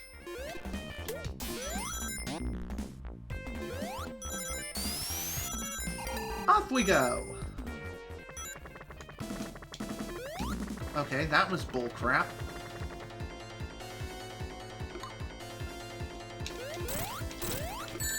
So this boss really isn't anything too difficult. You just jump and attack. It's that easy, honestly. It is. Also, nice. If you manage to get Sonic stuck between the end of the screen and a ring capsule that will randomly appear, he'll walk in place. He'll walk in place until the end jingle is finished. Excuse me. By the way, one thing worth noting is that even though we have a 10-minute time limit, if you manage to beat the stage within 9 minutes and 59 seconds, like with literally 1 second left on the clock, you'll get an insane bonus of, I believe, 100,000 points? I could be wrong, but I'm pretty sure that is the amount that you get if you manage to beat it within the last second. Is it worth it? Honestly, no. It's not worth the trouble.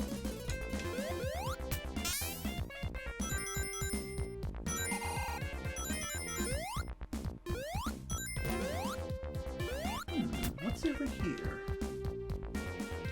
This looks like it would lead to some sort of secret or something. But it doesn't appear that that's the case. Which I find kind of disappointing.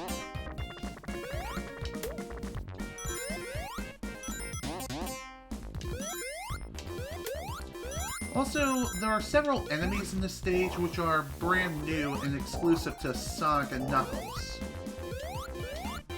Also, Lightning Shield. And there I thought I would find, okay, that's better. There I thought I would find, maybe a bonus ring or something, but no. Those are more well hidden.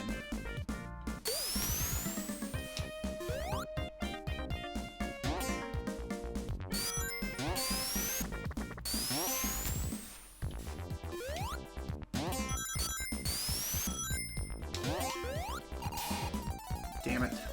Whatever.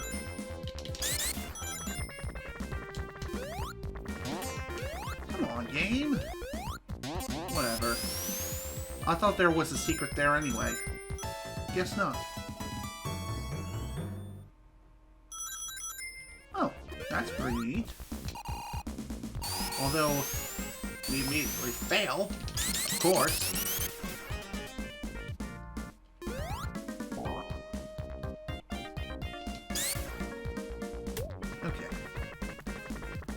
Here we go. Here's another Super Emerald opportunity. Let's not screw this up, please.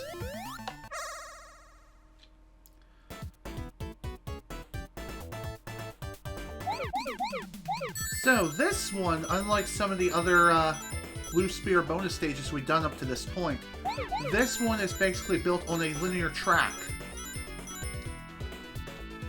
And it's best to follow this track to a T.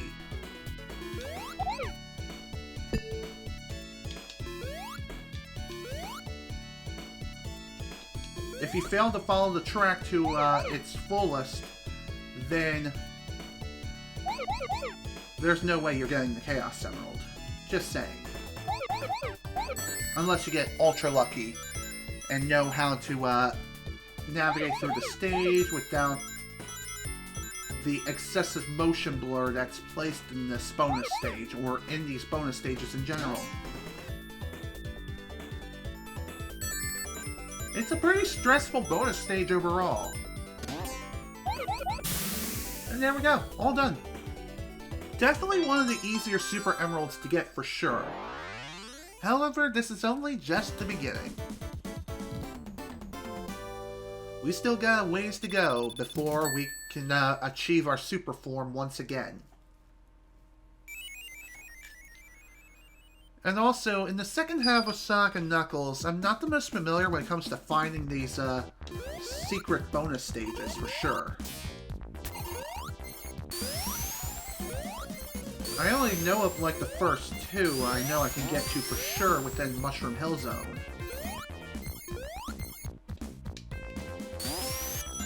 Other than that, all the other ones are basically a mystery.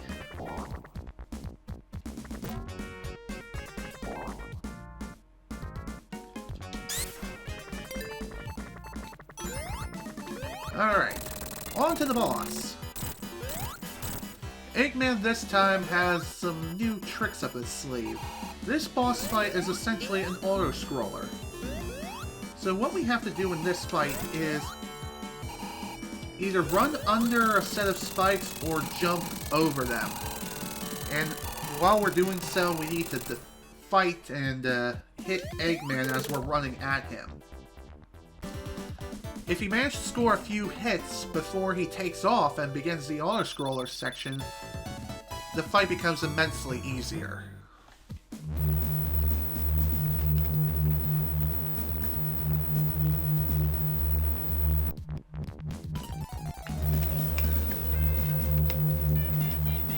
Alright, onward to the next zone, which is one of my personal favorites, Flying Battery Zone.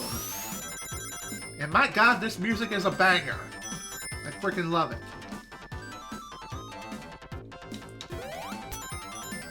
Honestly, this is one of my favorite tracks in the entire game. It honestly is. I feel as though many of the Sonic and Knuckles levels have some of the best music. By far. Just saying, they're the most memorable to me, and obviously they're just so freaking cool. Like, way past cool. Pun totally intended.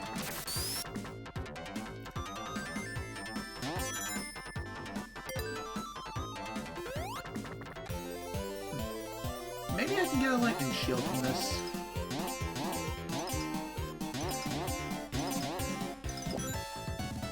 Or I can get completely screwed over. Thanks, Tails.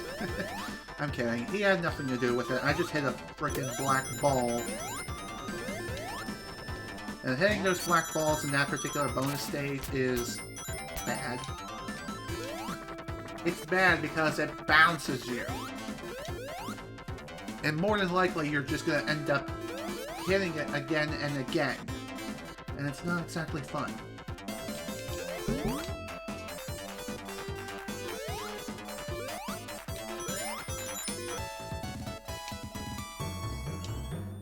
Wow, 31 lives. That's insane. And funny enough, we only died once throughout the entire playthrough up to this point. God damn it.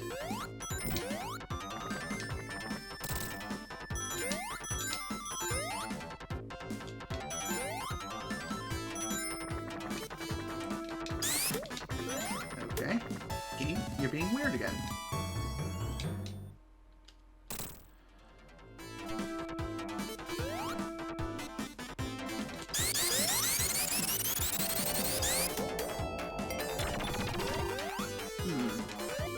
I think up that way is a path of which is exclusive to Tails, but again, if you happen to have a second controller, you can have that second controller give Sonic a ride up to that particular path.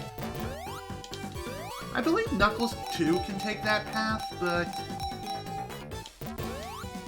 for the most part, it's between Knuckles and Tails. That's it.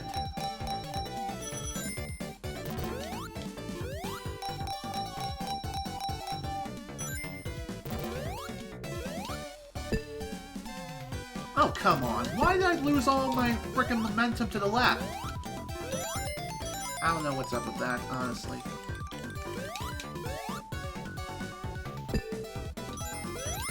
I seriously can't get back to the middle again, really?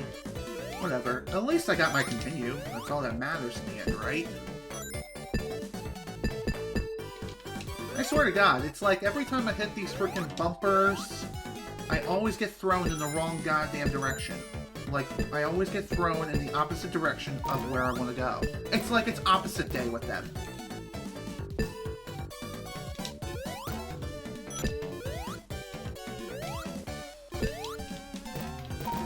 Screw it. I'll just leave. Thank you. We spent a little too much time in there anyway, so... Whoa, okay. That's weird. The switch just changed. It changed from its standard color palette to a red one. Hell, it was just solid red. What the hell's up with that? I don't know.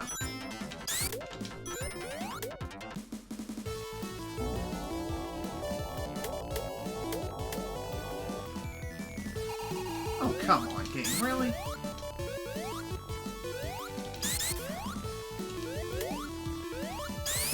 This stage can be kind of pain to navigate through, but for the most part, it's really not that bad. It is pretty long, though. I'll give it that. Ah, I wanted to see that other path that was available up there, but apparently the game was not having that today.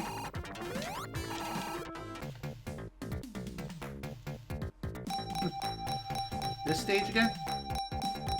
What's really weird is that this particular bonus stage appears most often out of all the possible bonus stages you can go to within checkpoints.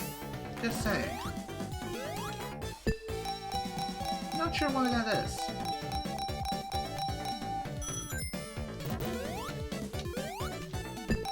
By the way, wherever this roulette wheel stops at, that's where it stops. It's purely random.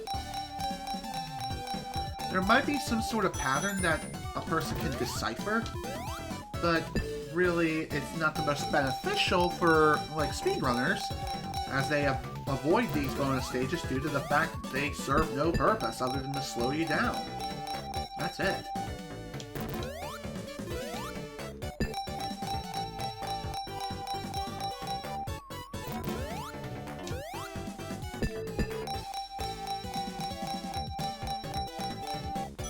Nice. Pretty sweet bonus, all things considered. Hell yeah, boy! That's what I'm talking about.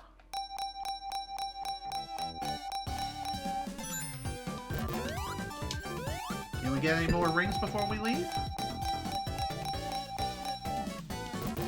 Maybe. Maybe we can, or we can lose them all. Regardless, though, we did manage to get another continue, so I'll happily take that.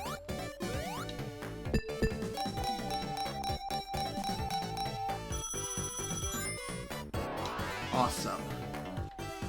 Nice way to end it, too. Honestly.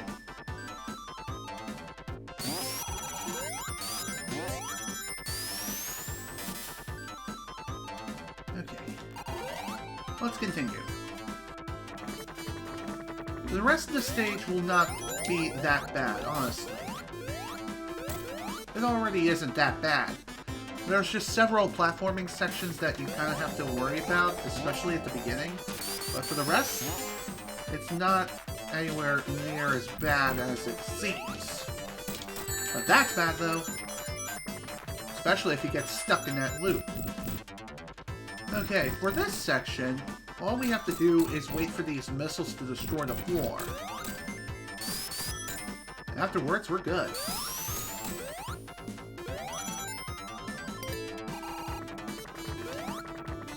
Alright. Time for this boss. This is probably one of the more unique boss fights in Sonic and Knuckles. In order to defeat this boss, we have to have it attack itself. After a few seconds of standing around, the boss will throw its spike balls at you, and depending on where you're standing, that is where it will attack. If you stand on the top of the boss and then have it attack itself, that's how you win. It's that easy, folks. You just let the boss kill itself. And if you have Super Sonic here, then you can really cheese the fight. And just stand there while the boss just murders itself. While Sonic basks in its glory.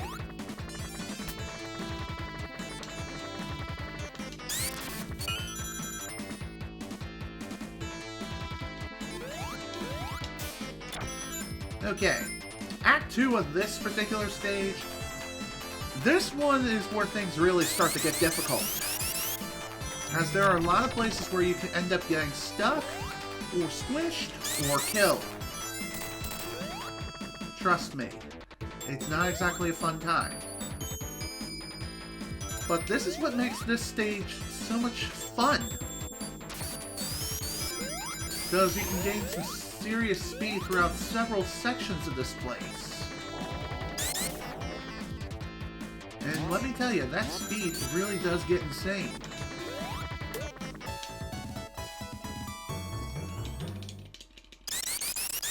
Damn it! Ugh. I had a feeling that was going to happen too. It seems like that always happens to me.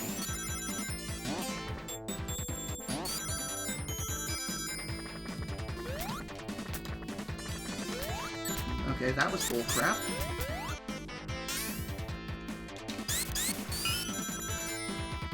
Whatever, no big deal. We can work with this.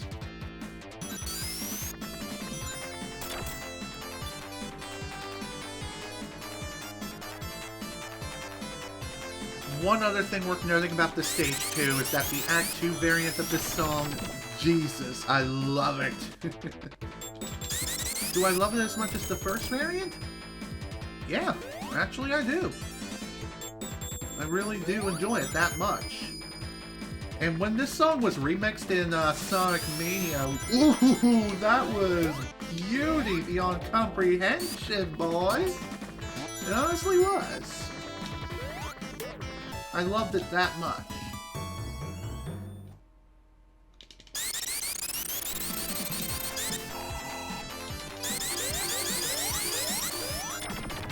That's probably the hardest part when taking that particular path. Just timing your spin dash just right to where you can also hit impact. Basically, you have to wait for these pipes to appear and stick out from the wall. You only have a limited time to get up there. Because after a little bit of time, they retract. Oh, come on, really? Why did I just suddenly do that? I don't know.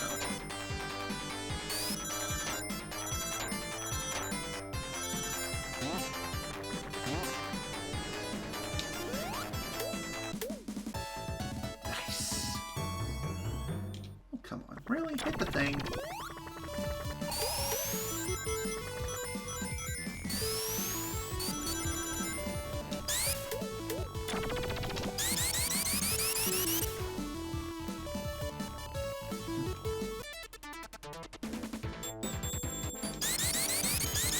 So just like with all the other stages, there are many ways you can go about completing this particular act. There are several paths that all lead to the same destination. So that's something. God damn it.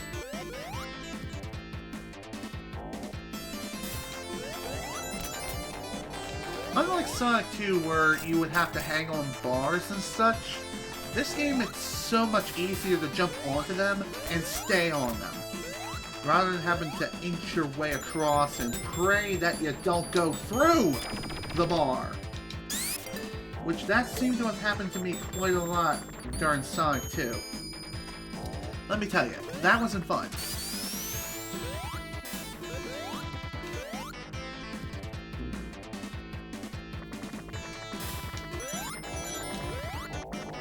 Okay, time for this. So for this boss fight, unlike its Sonic 2 counterpart, which, yeah, that did appear in Sonic 2, in this counterpart, what we have to do is actually survive until the walls eventually close in so close that the machine just completely breaks down. There's literally no way you can get up to this platform to attack the laser. And even with Supersonic's extra height, it does not damage the laser core in any way.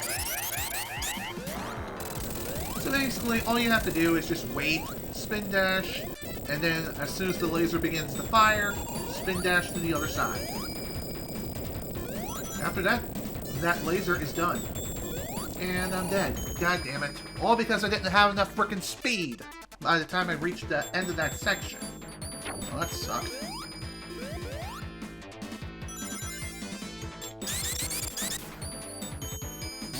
This section does hold a pretty big possibility that you can end up getting squished. There are a couple of places where you can get squished, and it's pretty easy to do so, but it's also easy to completely avoid that situation altogether. Just again, you have to have the right amount of speed. And once you reach this area right here, just ride this all the way to the top, and boom, baby! The next part of this battle begins. This is when things really start to get fun.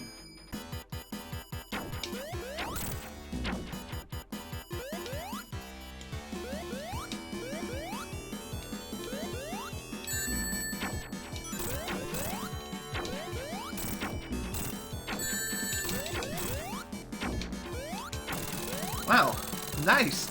Managed to one-cycle it. That doesn't happen very often. That's for sure. Well, there we go, folks. That's the end of that. Unfortunately, we didn't find any giant rings, and so we weren't able to get any more Super Emeralds activated. Hopefully, we'll be able to find another one soon. But, knowing me, though, that just isn't going to happen. Anyway, welcome to the next major zone. I believe it's Sandopolis Zone? Then again, it could be a different name altogether. It involves sand. Not sands, but sand.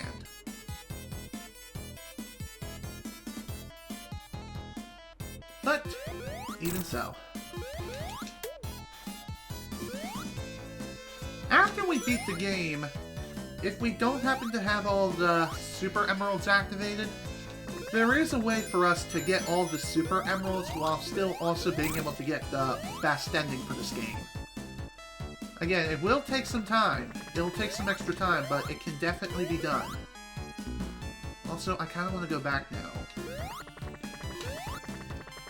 Okay, that was completely pointless. I thought there was something at the very top of that shaft, but I guess not.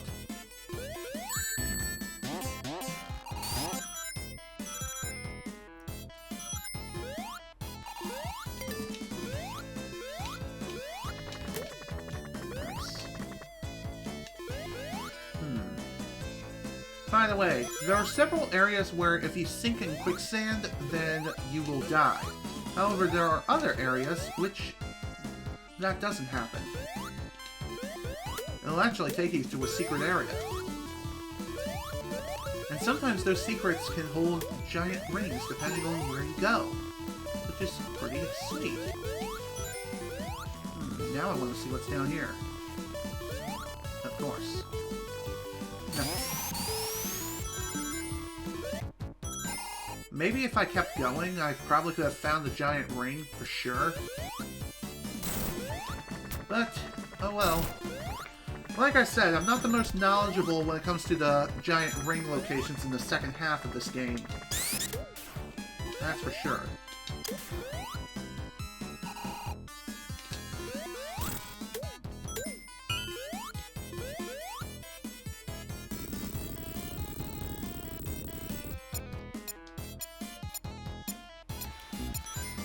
Anyway, as far as my thoughts are concerned when it comes to this zone, I am definitely more of a fan of the first act as opposed to the second act. But that's just me and my personal opinion. The music especially for the first act, I'm more of a fan of versus the second act. The stage itself is pretty long. Especially Act 2, where we're going to be getting kind of close to that 10-minute time limit.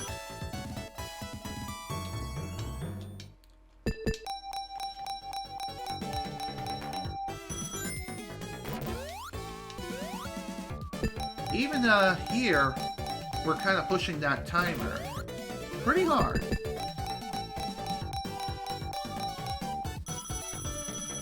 Nice. Decent number of rings.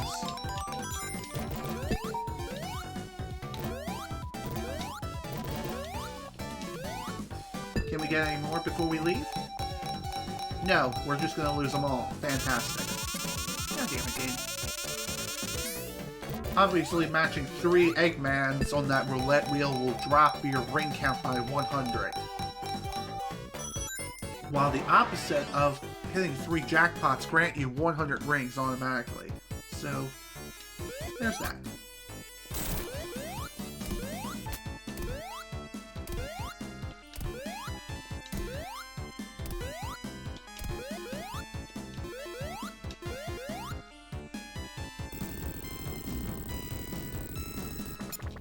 Damn it.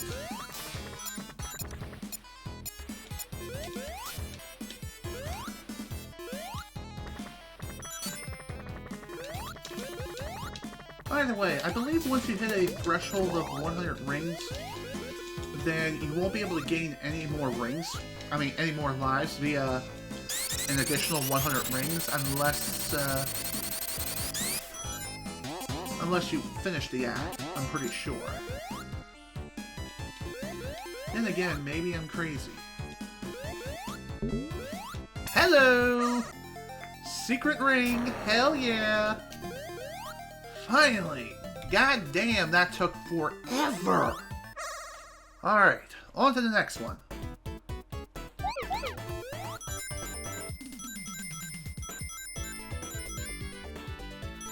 So for this particular bonus stage,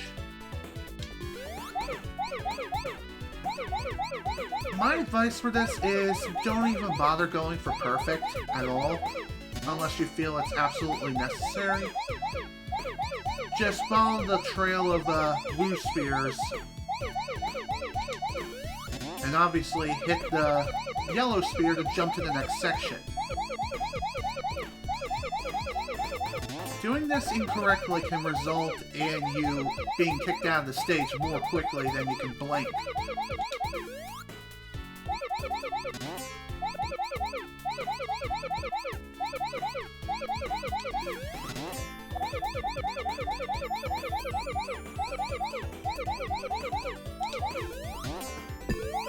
And bada bing, bada boom, we are done.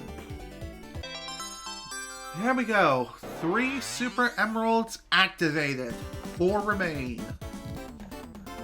And I cannot guarantee that we're going to be activating the remaining 4 within this playthrough anytime soon.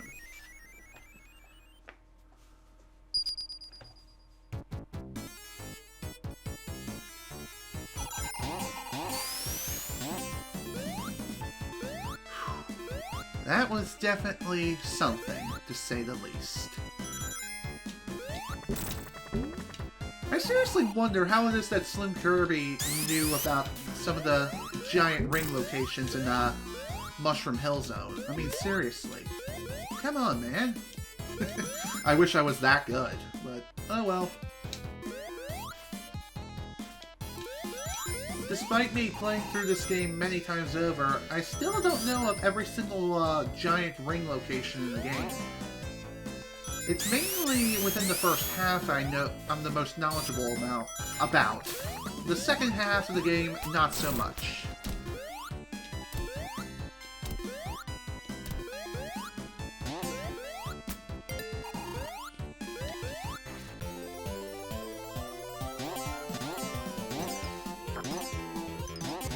Okay, did I just go through that?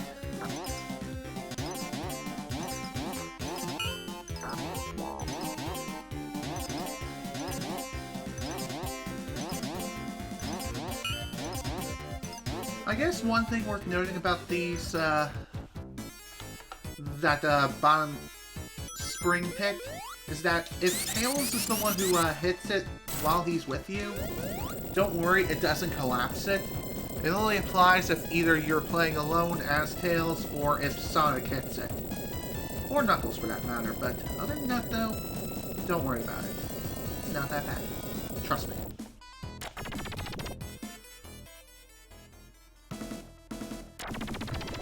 Okay, now it's time to fight this ugly thing. So basically what we have to do here is knock it into that quicksand pit that's on the left-hand side of this place. Or have it follow us into it. Regardless, that is how you're supposed to go about beating him. You can attack him as many times as you want. He'll just keep getting back up and trying to attack you again and again. Thankfully, his attack pattern is incredibly simple. He'll just try to jump at you constantly. Also, Tails tends to get in the way. So don't commit fully into attacking him. Most of the time. That is, if he's with you. Obviously, you want to fully commit if, you're obviously alone. Just saying. Okay, Act 1 is done. Act 2, this is when things really start to get difficult, and time is going to be of the essence. Welcome to Sandopolis Zone Act 2, the most infamous act in all of Sonic 3, in my opinion. Even more infamous than some of the later acts, in like later zones. Just saying. The main gimmick of this stage is that we have to constantly keep this place lit. It may not seem like it's necessary right now, but trust me, it will. It will become incredibly necessary. And we'll soon see why that is.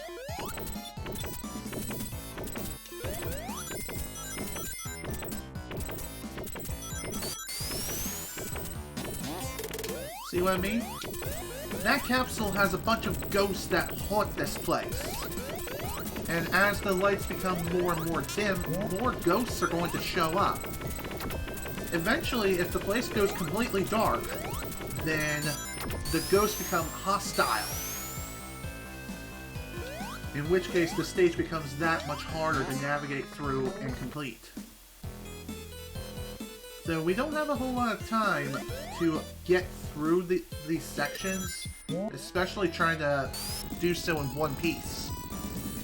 To make it so the ghosts are no longer hostile, like I said, you have to keep the place lit. Throughout the entire course of the stage, you'll find the hangable torches, which you can jump onto and light the place back up again.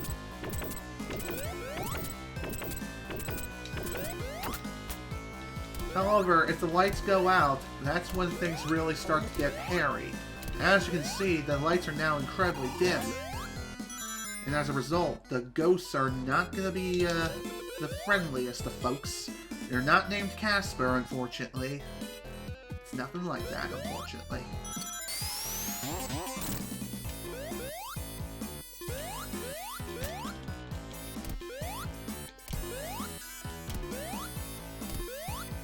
Thankfully, if we do end up finding another torch thing, we can obviously hold on to it for just a few moments, And afterwards, we can light the place right back up. So it won't be that bad. Honestly.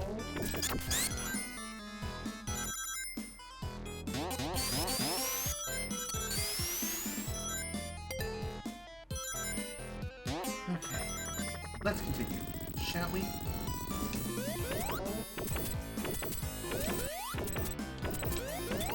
Thanks, Tails. I guess you're good for something. Alright.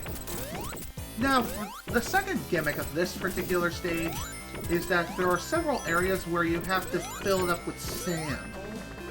There are corks that you have to hit in order to get the sand to start rising. However, you can't take too long, otherwise you will get squished and you will die. Not fun. Trust me. It's a very bad experience.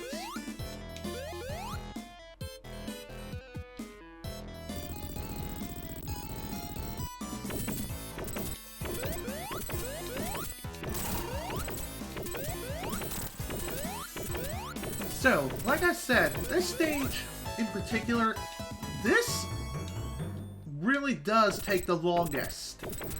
This is the longest act in the entire game as far as I know.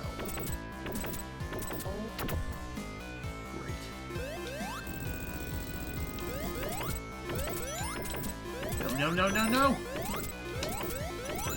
Great. I'm so dead.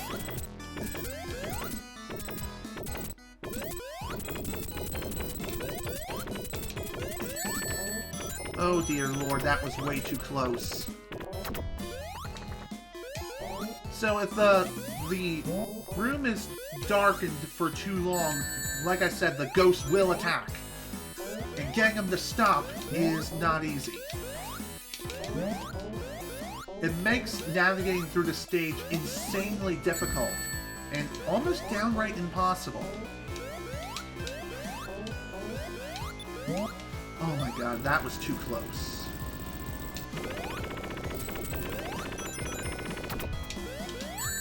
Oh, I was dead for sure. Up there, I don't know if that is another ring?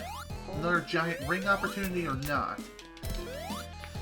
Regardless, though, we can't quite get up there. Not unless I have Tails give me a freaking lift, which, sadly, he can't do.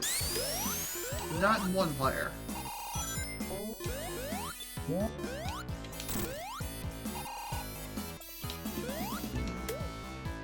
on, get off.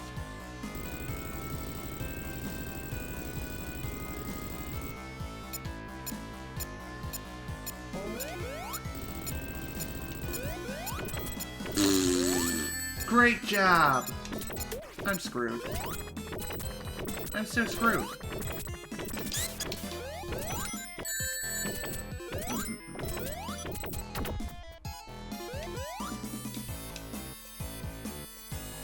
Why can't I ever jump when I want to jump? Ever?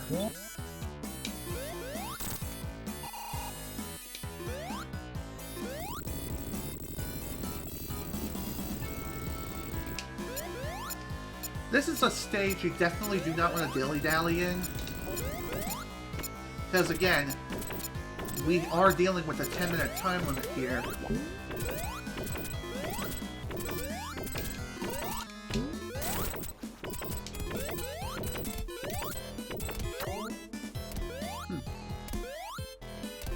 You would think that this would also swing from left to right. I guess not this particular thing. What's down here? Neat. Wasn't expecting that. Down here, death. Damn it! I thought for sure that would lead to a pretty sweet secret, but I guess not. Wow, we're quite a ways back. Jesus. I didn't think we were that far back into the stage, but oh well. It is what it is.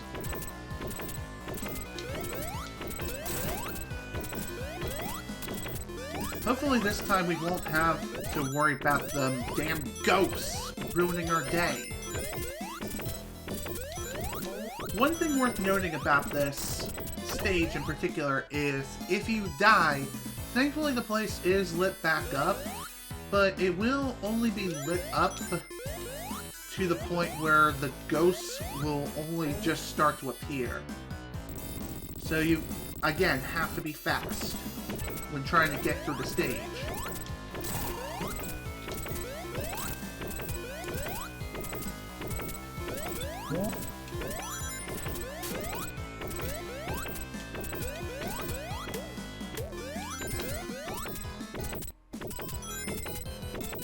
What's also pretty nice about having Tails come along with you for your journey is that he can assist you with collecting rings that you leave behind. Though you really shouldn't count on that very much. Just saying.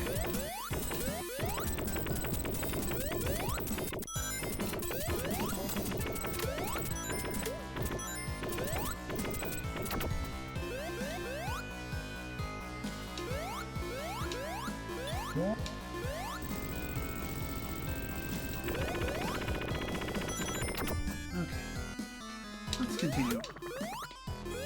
And hopefully this time we'll have better results. And not die like an idiot.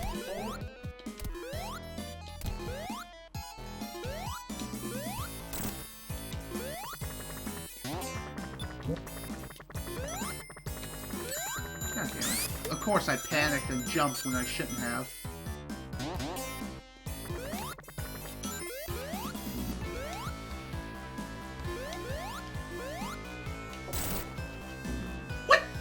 How did I die? Seriously, how? I don't get it, man. I honestly do not get it. Like, what killed me there exactly? There, I can understand. I got crushed by spikes. But what was that previous death? Seriously, what was that? I'll tell you what it is. It's bullshit. Come on, jump forward. Don't have time to dilly-dally here. Especially considering that we can't light the frickin' torch.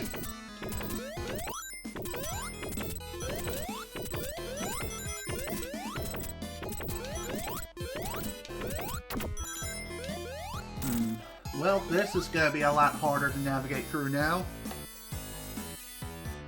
Seriously, screw this stage.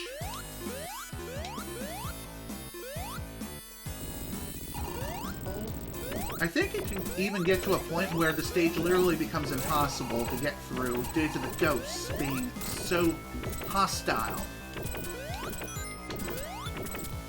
God damn it. Of course, I failed to activate the torch as soon as I entered that first room.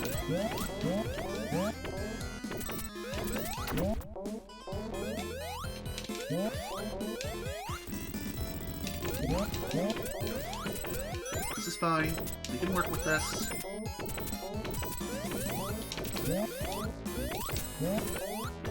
Thankfully, the insta-shield does provide you...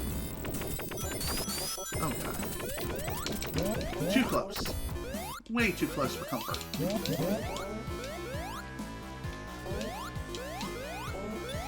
The insta-shield is a good way of getting rid of the ghosts that appear, too. So, that's pretty nice.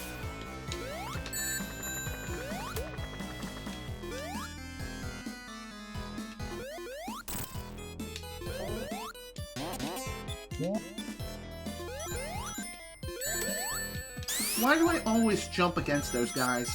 You really should not do that.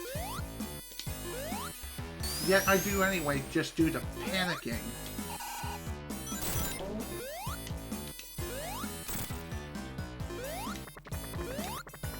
Okay, let's continue.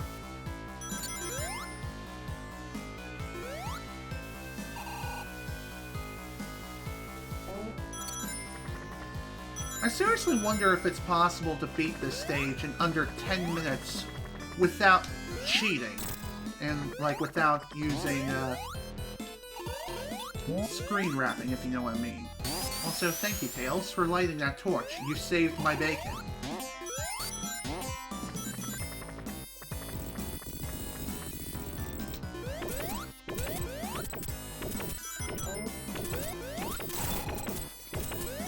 Okay, this section, unlike some of the others that we've done up to this point, you definitely want to hit that sand switch. Oh, hi! Hooray for stumbling across another frickin' bonus! I love it. Okay, here we go.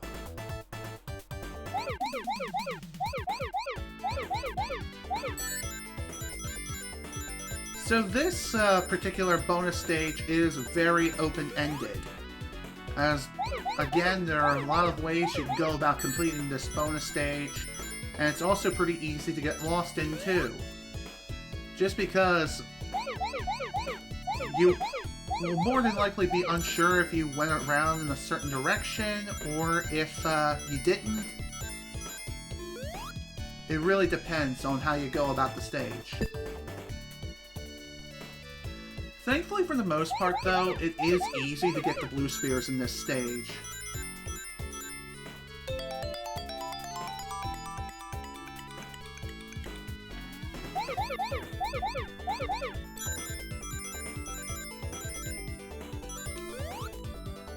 Okay. There's also a set of yellow spears that you can bounce off of, too, to bounce from one half of the bonus stage to the other pretty quickly. But one thing to remember, though, is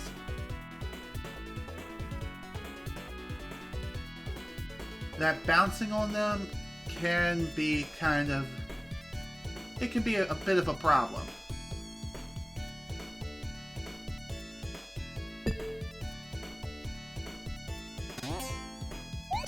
Perfect, baby. All done. All done with that one. Sweet Jesus. That was pretty intense, especially considering that I was having some trouble finding the last couple of spears. But hey, at least we got another perfect and another continue to right on top of that too. I seriously wonder, how many continues do we have? Must be a lot.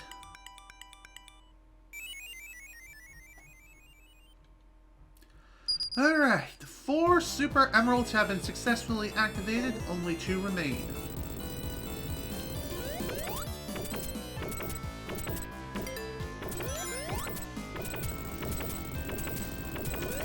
Well, you know, we're at the very end of the stage. And I thought that it was impossible to beat this under 10 minutes. What am I thinking? So this boss fight, how we need to go about it is we need to damage this golem, which thankfully you can do so by jumping on its right arm. After you knock off its armor, you then have to hit Eggman as many times as you can before the rest of the golem retracts back to the main body.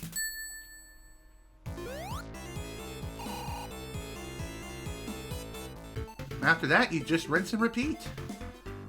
You just have to work kind of quickly, though, considering, 1, you're on a time crunch, and 2, I believe once you reach the wall in the area, there's no going back. You will die.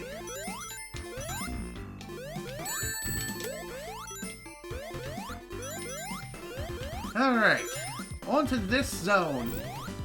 The first act is just a matter of platforming over a series of lava pits and fire-like enemies, so finding a fire shield here is essential. Especially if you want to get through this place more quickly and more easily. Just saying. Having other elemental shields is nice as well, but the fire shield is definitely the way to go.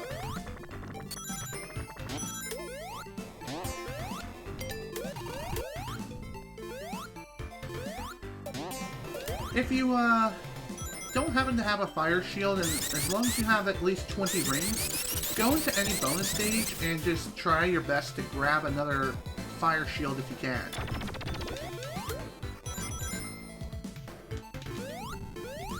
With the fire shield, you'll not only be able to block many of the projectiles, but you'll also sweet, extra life. You'll also be able to jump off of lava or walk across lava with no effort whatsoever. Plus, any fire-based attacks are completely ineffective, which is awesome. Just keep in mind, though, one hit and you lose the shield. And the stage immediately becomes harder as a result. Throughout several places within this particular act, there are places where... Hi! Extra path. It's not really an extra path, it's more like an area where you can get some extra rings in. You would think they would put like a secret giant ring there, but no, apparently not. That's kind of lame. Alright, on to the bonus stage. Let's see if we can get our fire shield back. Which is not going to be easy, considering the kind of bonus stage that we're in. Hello.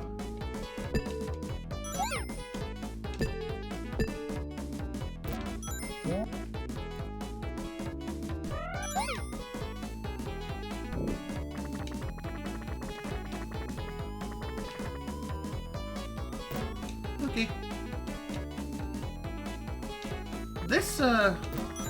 This bonus stage also has a pretty high odd of just being in here, or just going to this particular bonus stage. The odds of doing so are very, very high. Kind of like the slots one, too.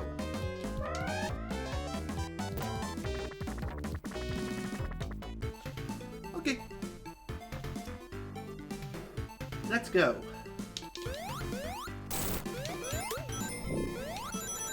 There was also another fire shield there if you need it.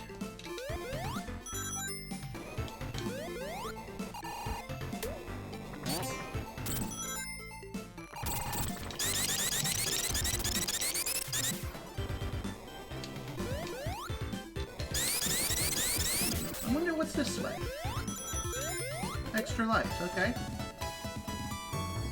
There might be something more on top. Damn it. But I don't know.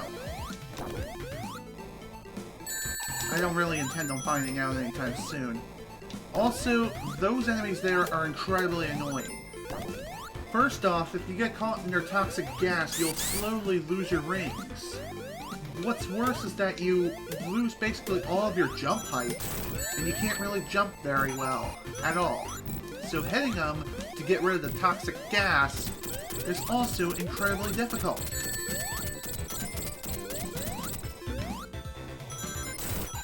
Like, once you get hit, you're basically all but screwed. The only way to get rid of the toxic gas is to destroy the source that provided the gas.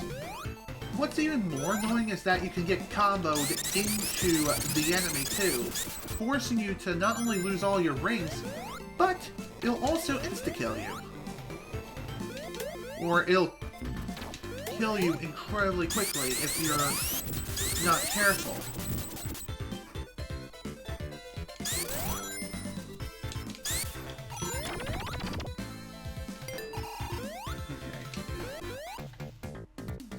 Well, so much for being able to get additional shields here.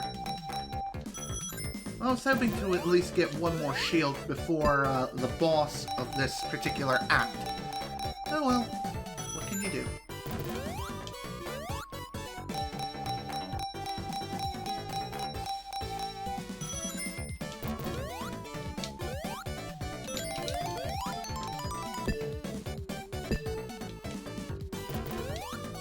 Alright, let's go.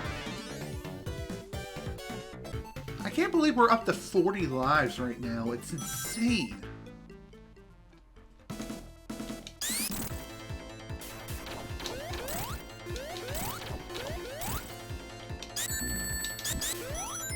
Okay.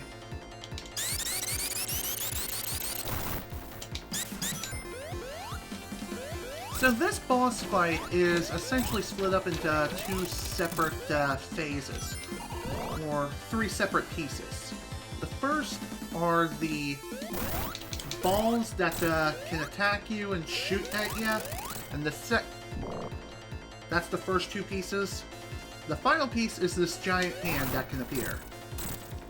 As soon as it stops moving, that's your chance to just jump, and after it squishes down, you jump right back on top of it, dealing at least 1 to 2 hits. Just keep in mind, though, your timing has to be perfect in order for it to work. If you're too slow, you're going to die. You can also just move out the way, too. That also works. By the way, if you jump at that sign, you'll continuously get points so long as you keep hitting it. And sometimes you can get some good RNG, and it'll pop out a random capsule. The capsules can range from additional ring capsules for the start of the next stage, if you so desire. And it could also give you a shield. Whatever shield that is random. But regardless, though, it is something else that you can achieve from that particular moment.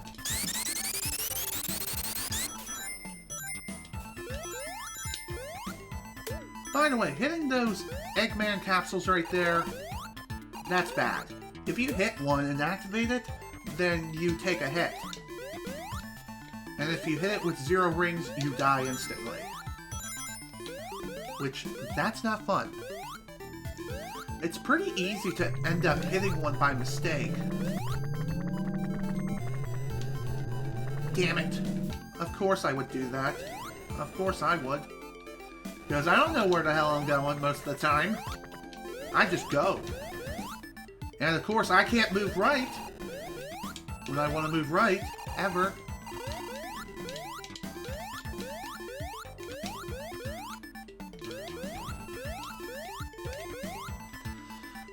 Okay. Let's take it easy, calm down, slow down a bit, and we'll be fine. Okay? Okay.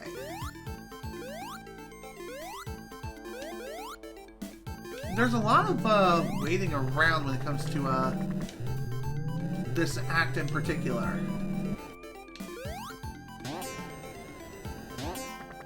What's the point of this spring exactly? Oh, okay. That's the point. Extra goodies in here.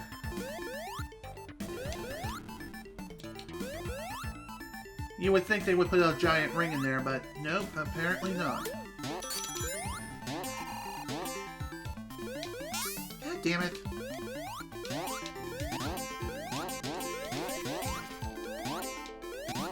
Great, now I'm stuck in this loop. Okay, never mind.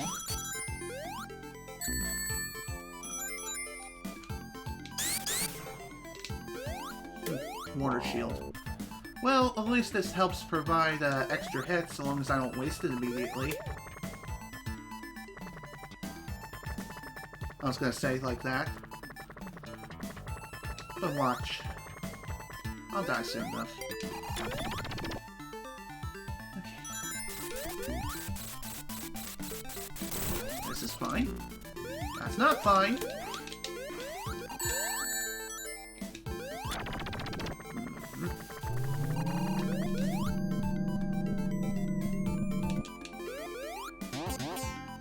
What's in here? Sweet. Another fire shield. Also some sweet rings, too. Like I said, there are many... Hello! Another bonus. Hell yeah.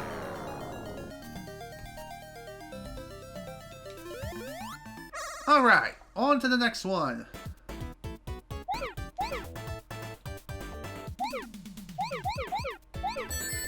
This particular bonus stage is also non-linear, as there are several ways you can go about completing this.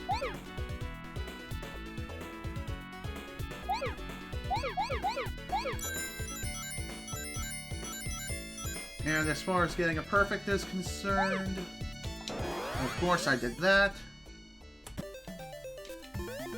Let's try again now, shall we? And hopefully we won't completely screw up like an idiot.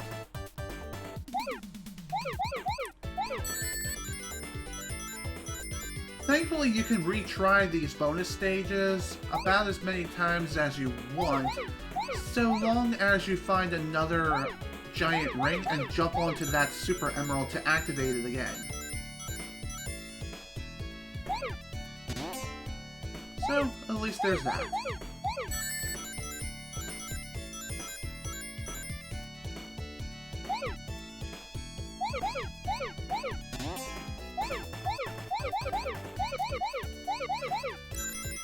Now, as far as getting a perfect on this particular bonus stage, it's not exactly easy.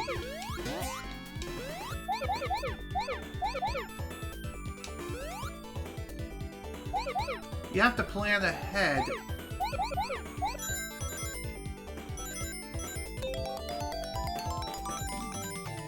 Okay. Not perfect, but I don't care. So long as we manage to get ourselves our 5th or so Super Emerald activated. I believe it's number 5. Yeah, I believe it is. Yeah, it's number 5, so there's only 2 Super Emeralds left to activate. Afterwards, we'll have Super Sonic back, and then some. That's when things really start to get fun! Can't wait! But, knowing my luck though, I probably won't be able to achieve it so easily. Or very quickly.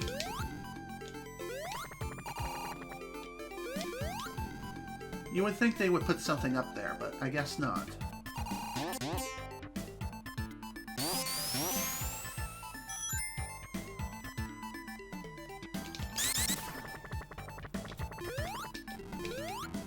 Damn it! I would do that too.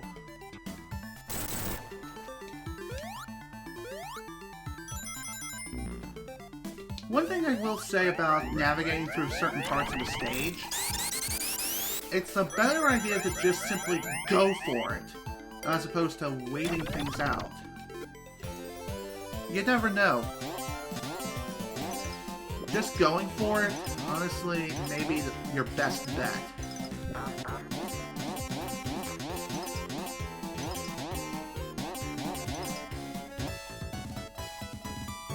Nice one, Tails.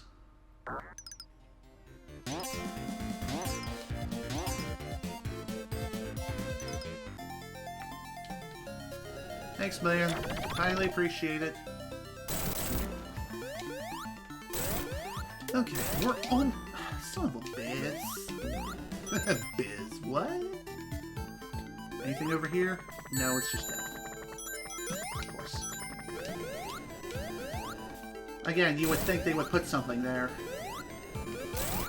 Maybe they would, if you approach it from a high enough platform. But then again, I don't know. Never gotten around to finding out. And I'm probably going to end up dying very, very shortly.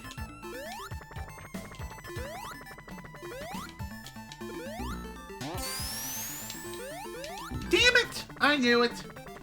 I knew I was going to die. I just honestly knew it.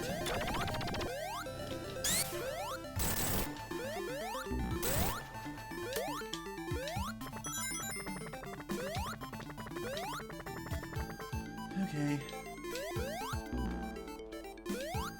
This section you definitely want to take it slow, though.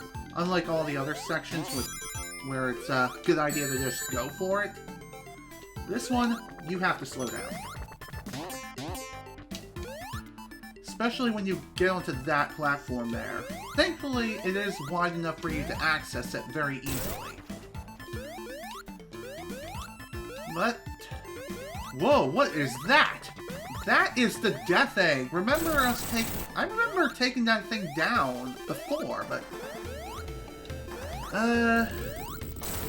What's it doing here? Well, looks like Knuckles wants to show us something. In the most discreet way possible. So it appears that the Death Egg is still technically operational. That's not good. So this first section, before the boss fight of this particular place, is an auto-scroller. Yay, auto-scroller. My favorite! Not. You want to take it slow throughout the entire auto-scroller section. Thankfully, after this, after you reach the end of the auto-scroller, there's thankfully a section or two where you can get some extra rings, and also a fire shield, which is absolutely needed for this fight. Now, this fight is kind of like the one in the Flying Battery Zone, where you actually have to survive and let the boss kill himself. Having a fire shield here makes this boss fight immensely easier. And how exactly? Well, it's simple. You basically have to jump from platform to platform and avoid the spike balls that are raining down from Eggman's machine. With the fire shield, you also have additional footing with the lava, too. So at least there's that.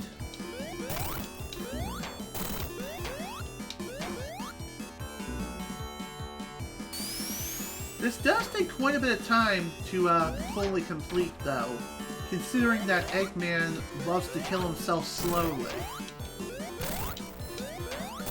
And I believe with every cycle, he can attack himself between 2 to 3 times per cycle.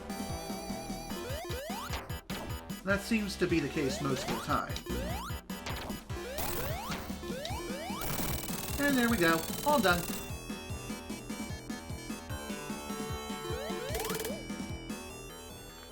There we go, folks. Act 2 is done.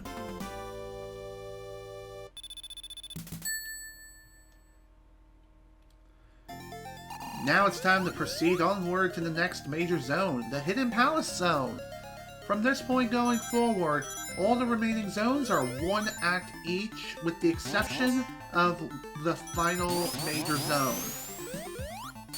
Or at least the next 2 major zones are 1 act each, while the last major one that we'll be going through is... that one is 2 acts, just like all the others.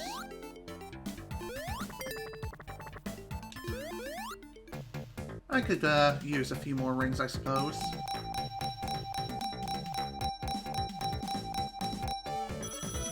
Nice.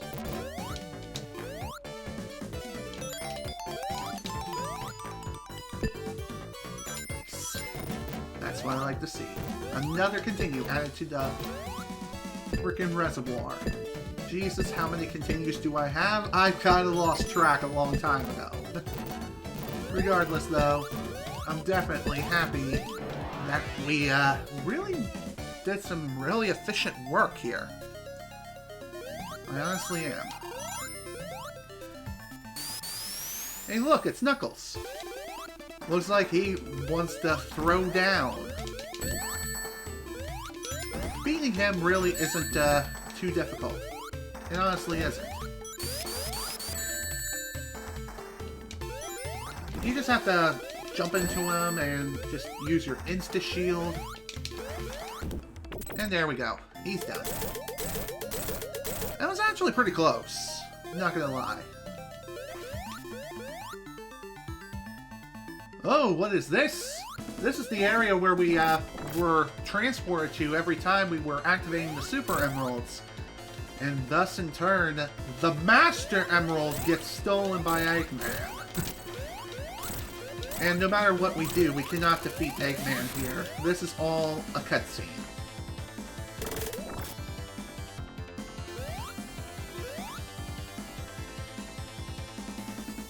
You okay, buddy?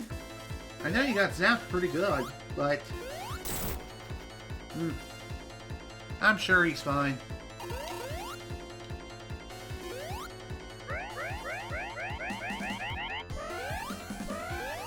Alright, folks, onward to the next zone, the Sky Sanctuary Zone.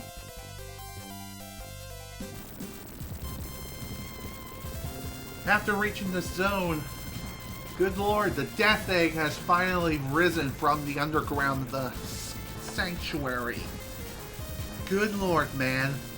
It's gonna be quite a pain and quite an adventure to get to where the Death Egg is. You okay, buddy? You're gonna be okay, right? Why not come along with us? Believe it or not, if you stick around long enough, Knuckles will just be like, go, damn it! Get going already! Of course, this does take quite a bit of time.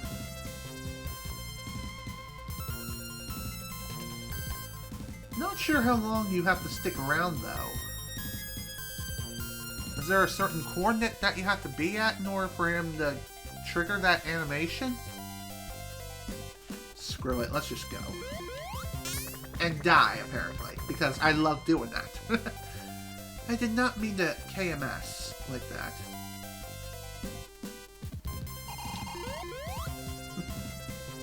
So the main gimmick of this particular stage are the teleporters. There are several teleporters scattered throughout the entire stage. And each one will take us to a higher point in this level. And getting to those points is going to be quite a climb, let me tell you. God damn it.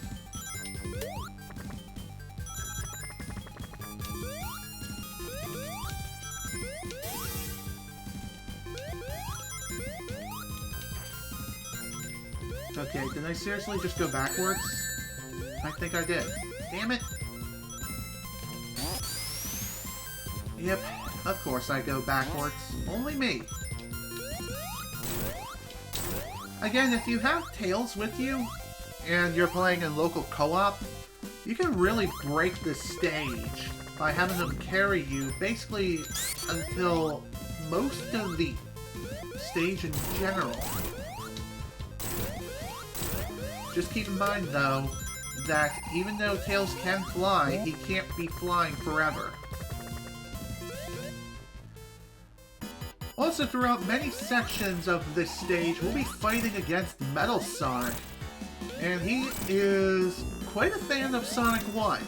As such, he's going to be throwing at you all the mechanics that were in place with all the boss fights within Sonic 1. I mean, not every single one is going to be featured, but a good number of them are. I believe about 2 or 3 of them, to be exact.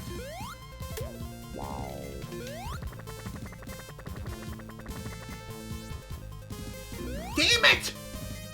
I'm going to die, aren't I? Yep. Because I can't time the frickin' swing to save my life. Oh my god.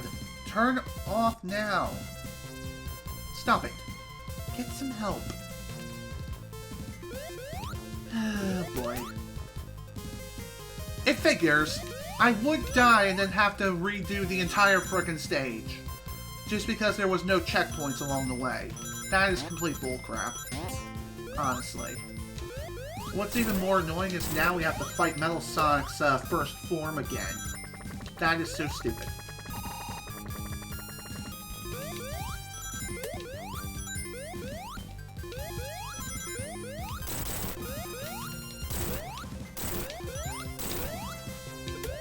Okay. Let's try this again, and hopefully we won't get completely murdered.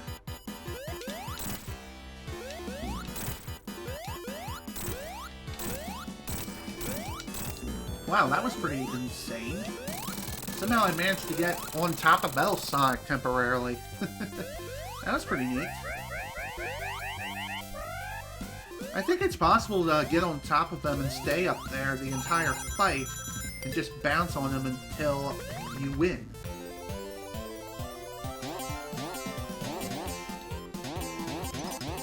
I swear to God, I went through that, I went through it! Yeah, I went through the frickin' springs!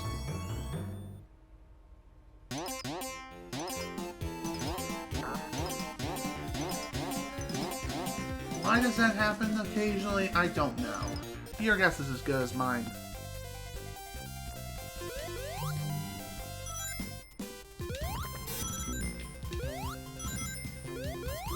What's this way? By the way, I'm pretty sure with the Lava Reef Zone, that's like the last major zone that you can get the Super Emeralds activated in. After you reach Hidden Palace Zone, you won't be able to activate the Super Emeralds anymore. Then again, maybe there are other ones, other giant rings that are more well hidden. I could be wrong, but I'm pretty sure that that is indeed the last zone you can get Super Emeralds in.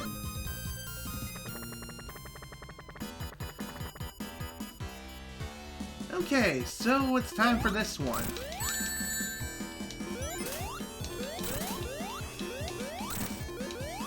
This particular fight against Metal Sonic is really, really easy, especially with the Insta-Shield spam. Just keep spamming it and you'll win.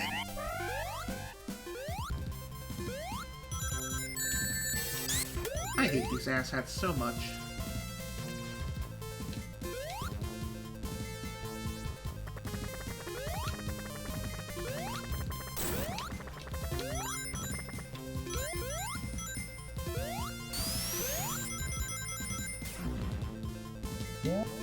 That'll work.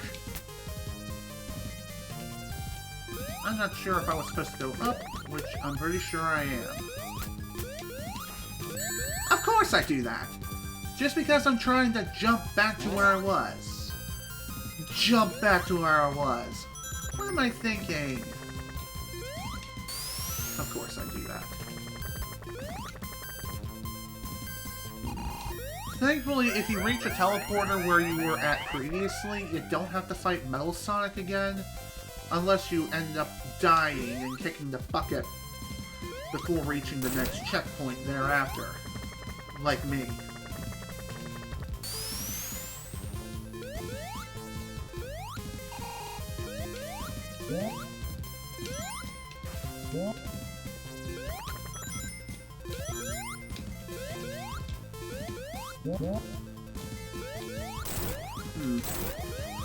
It's pretty funny how the entire stage, for the most part, seems to love helping us out in any way it can. Which is pretty funny. At least in my opinion. Okay. At least at this point, we've now basically reached the top of Sky Sanctuary. We still have a little bit of a ways to go, but at the very least, we finally made it. Off we go!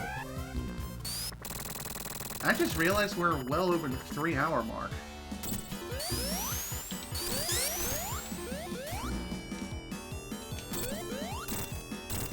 Okay, so the fight against Metal Sonic this time is him himself. This fight can be pretty difficult, especially if you're fighting against him alone, and you're too aggressive. You have to wait for your opportunity to hit him. If you hit his quills, then obviously you take damage. Other than that, pretty easy.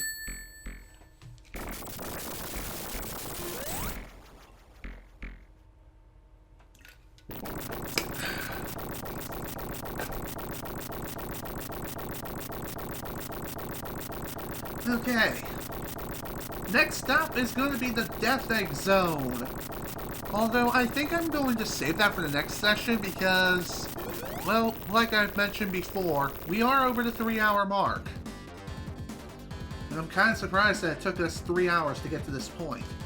So, anyway, I'm going to go ahead and end things here for today. This is General Snivy with the Sonic the Hedgehog 3 and Knuckles playthrough. Thank you all so much for watching, and if you were able to attend the live stream live, thank you for attending. Next time, the ending of Sonic's playthrough, and also the remaining Super Emeralds will be activated within the next session for sure.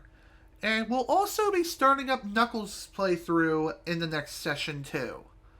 So again, thank you all so much for watching. Hope you all enjoyed, and I will see you all later.